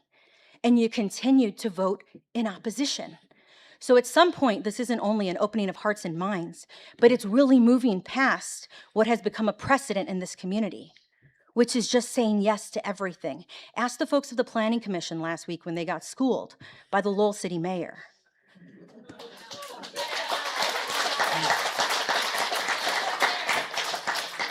I share this because in the coming weeks, you will be getting this petition formally. We will be including those signatures for your review, and really hoping that you're also listening to the incredible individuals who are part of the ad hoc committee, who are dedicating so much of their lives while they're already working sometimes 50, 60 hours in excess, which means that they're not spending time with their families, but they're certainly dedicated to this township. So just a reminder, we can continue to be challenged. We will continue to show up. We will continue to show up in numbers as we have for the last 9 months. We're 3 months away from the 1-year mark of when we were all caught off guard that this community could be doing something that was going to harm our public health, our environment, as well as our natural resources. So stewarding what comes next is in your all's hands. And again, we're going to be here every step of the way.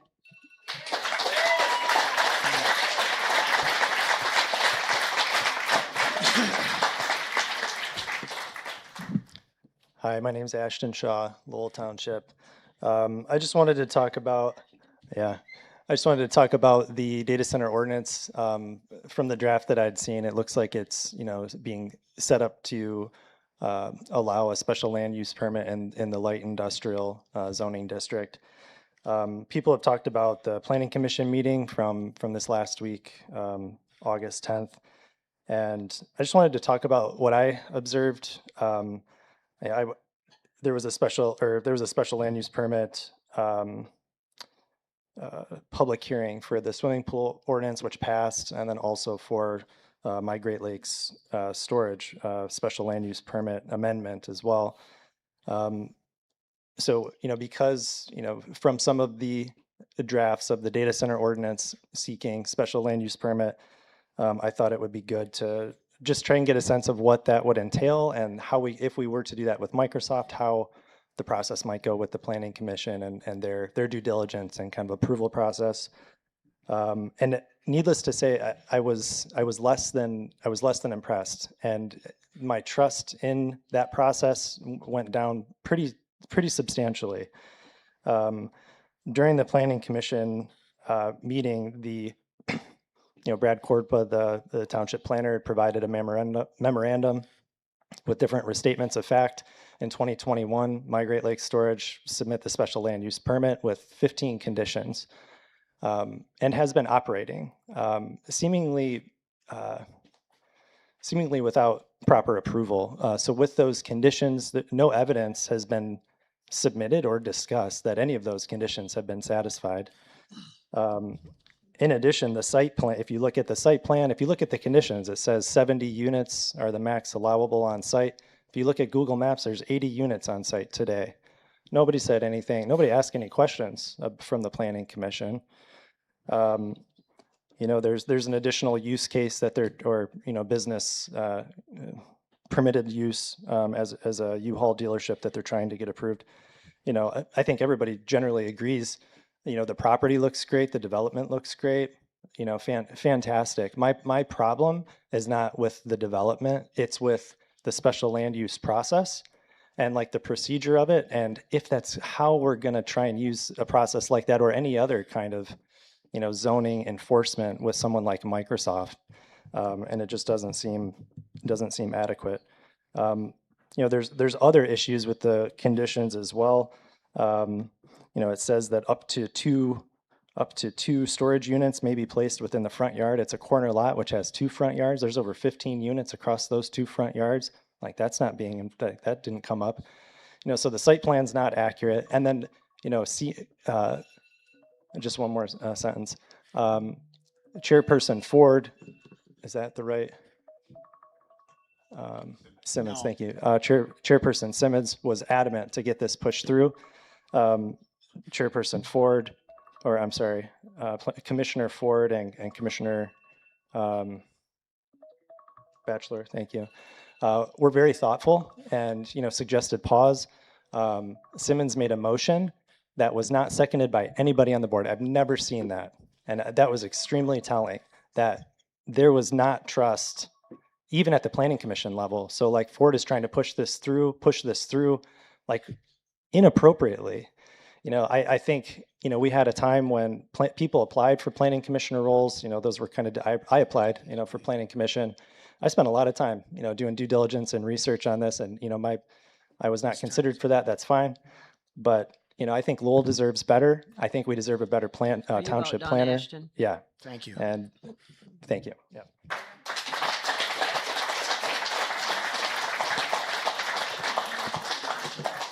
Hi, Mark Batchelor, Lowell Township. That letter that was read, I'm just a little confused with it. I reached out to about 3 of those people. They didn't sign this letter. So I'm trying to figure out where this 435 names were acquired. That's my only question. Thank you.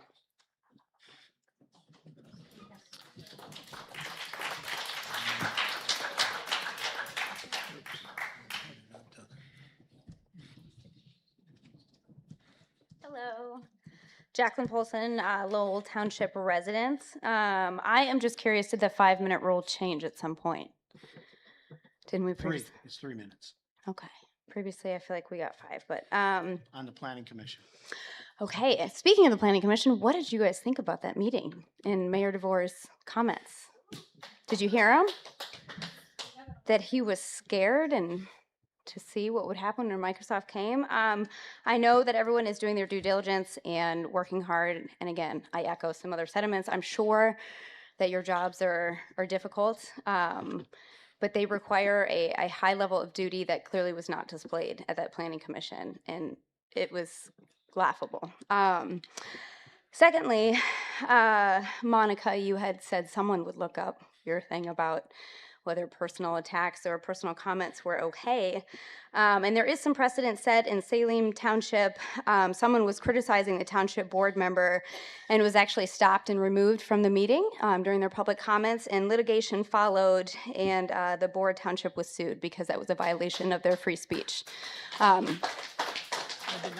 So we as citizens are allowed to absolutely ask questions and talk personally to board members, especially when it has to do with your conduct as a government official and someone representing your constituents. So I would like to bring us back to last meeting when I stood up here and I playfully asked you, Mark, about the case of beers and I was just trying to break the tension. And you very aggressively said that you needed some because you had to listen to this for the past year and a half. No, I didn't say that. You just put those words in my mouth. Okay. No, I did not say that. Okay, you very aggressively did say that. We can pull the transcripts up, but the sentiment stays that you very much said you needed beer because you've had to listen to this. And I went home and I started thinking about that, and I was like, God, it just bothered me because I'm like, what is this? What is this that he's so aggressive about? And the answer is you're tired of listening to your constituents. That's what it is. But you are in a place of privilege. Like, let's not forget where you guys are. You are voted in to represent us. And overwhelmingly, it has been clear that people do not want the data center here. And so when someone stands up here and just asks a simple question, what do you consider a conflict of interest when you own property or when you vote for your own company to have a bid? I think that's a valid question. And then to become irate and mad because I asked that question was very telling. You know, where I work, I'm not even in the marketing department. I recommended a family member's business because he does marketing. My company wouldn't even consider it because he was a relative of mine. I'm not even in that department. Okay, so this goes also to Monica, your husband owning a business. Like, if there's a perceived conflict of interest, you should remove yourself from the situation. There are plenty of landscapers in the town. There are plenty of other people that you could vote for. So your legacy may be great. I love living here, but what you do moving forward will absolutely erase any good that you have done.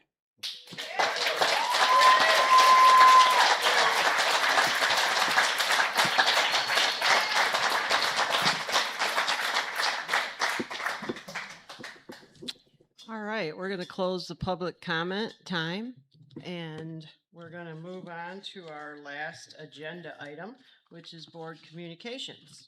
Thank you all for all your comments. We really appreciate you coming and sharing. And so I just want to let you know that we are listening and we are taking those concerns to study and to learn. And I know a lot of you are asking about what the board is doing to learn more about the data center. We are establishing to read and learn and listen as much as we can and as time allows. So I want you to know that it's not like we're not doing that. I know for every board member here, we're trying to get understanding, and we don't know the outcome. I'm trying to stay neutral here and just say, okay, I know that if I had to vote today, I know what way I would vote, but we have to go through the process. So just be patient, and thank you for coming and sharing. I would like to share with the board an election update. Early voting and election day went well. I would like to say a big thank you to all the staff at the township for doing just an amazing job. I would also like to say thank you to all the election inspectors that helped to make the election day run very smoothly. Early voting started Friday, July 31st and went until Sunday, August 2nd. We had 123 people in those 9 days of early voting.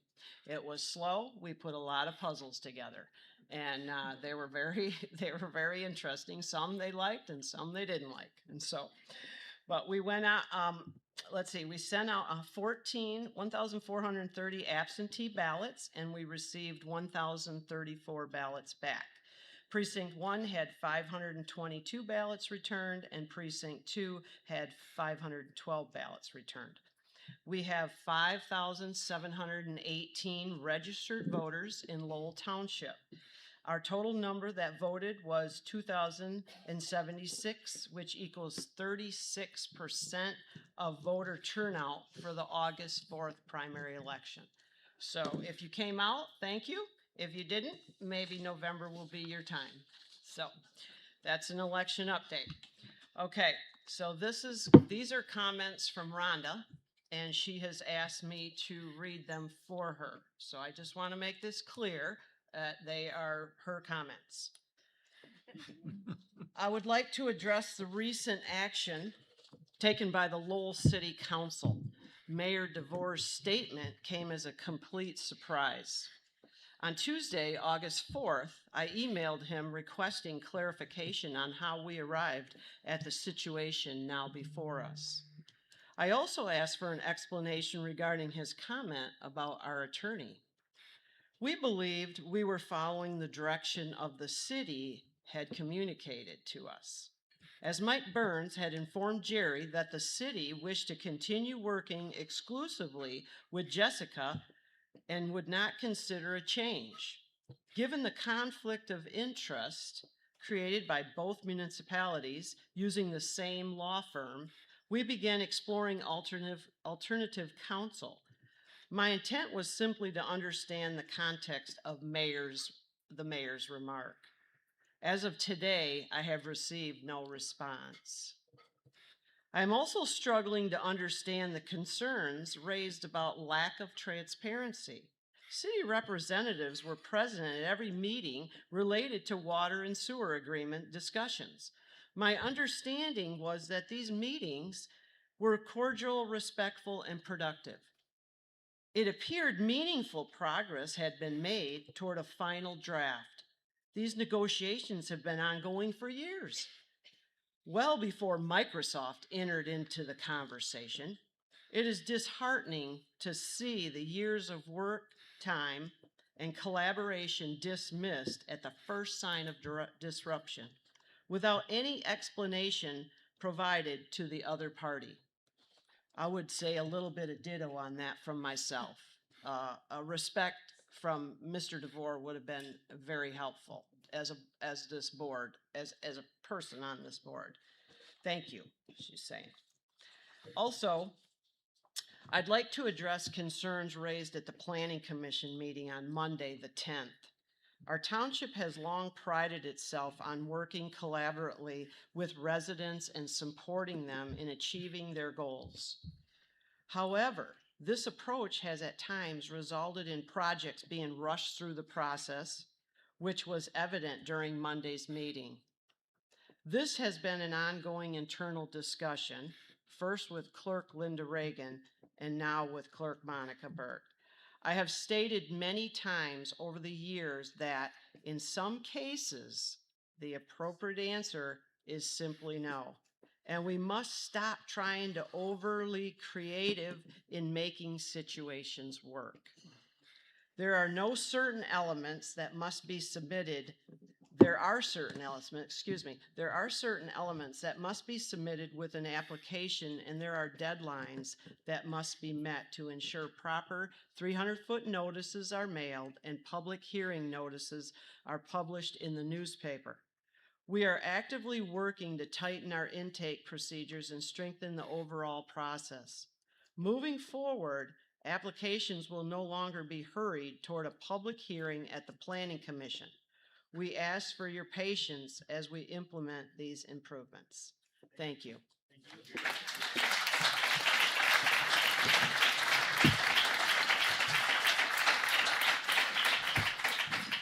All right, we have one more update. Whispering Hills, we've had a complaint from a gentleman, I think way back, might have been a year ago, and then he just emailed Jerry also a complaint about the subdivision speeding, that people are speeding through the subdivision in Whispering Hills. I know as a board we talked about putting a speed sign there to help it. I know we said that 3 days maybe won't help because they'll forget that what the speed limit is. But I believe that we all agree that we need to do something. And so I think Mark called the sheriff in the Kent County today. We are going to put a speed sign there to see if it helps. Just one, because there's two entrances that get a lot of people. Okay, so I don't know that, but I can ask Mark tomorrow, but we are gonna put one in. I know prior to this, we looked at a price, and I can't, does anybody remember? I thought it was like $8,000 or something to buy one. It's a bunch. Yeah, so I think that we're probably not gonna go that route unless it's absolutely, I mean, we may have to do like speed bumps, I don't know. And so. A roundabout, we could ask Kent County to do that. That might be kind of a good idea. You never know. So I think it's the cause. Of course, Stony Bluff is a big development that went in. We're, I think, on phase 7 or 8, and there's 9 phases. So I think that he was concerned that a lot of this, because of the traffic, because of the construction, to do with Stony Bluff. So that is, I think that we're going to look into that and we're going to try that. So we'll see what that does for, maybe it'll help. I know I slow down on Bowes Road when I see it. I don't know, I raise a hand. I think everybody does. So it might help, but yes. So anyways, that is my last. We have any more board communications? On that, on the Stony Bluff, the construction people, they have another exit to go out. They should not be using that road. With the planning commission, when they approved it originally, they had the construction entrance. So if the construction people are using it, there should be stopped.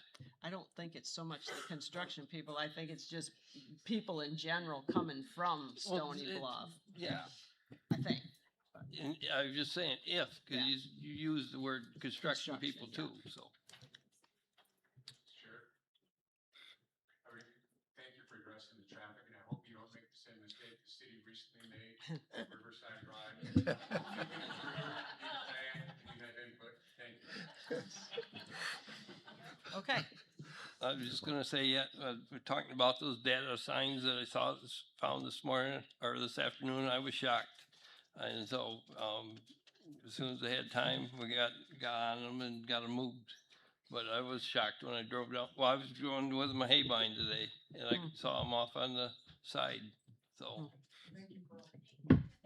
Do we know who's taking the signs down? I mean, is it, do you? 140 right now. I had one sold in my yard All right. last week. I just wondered if you guys were. Enforcement file, we're again. Okay.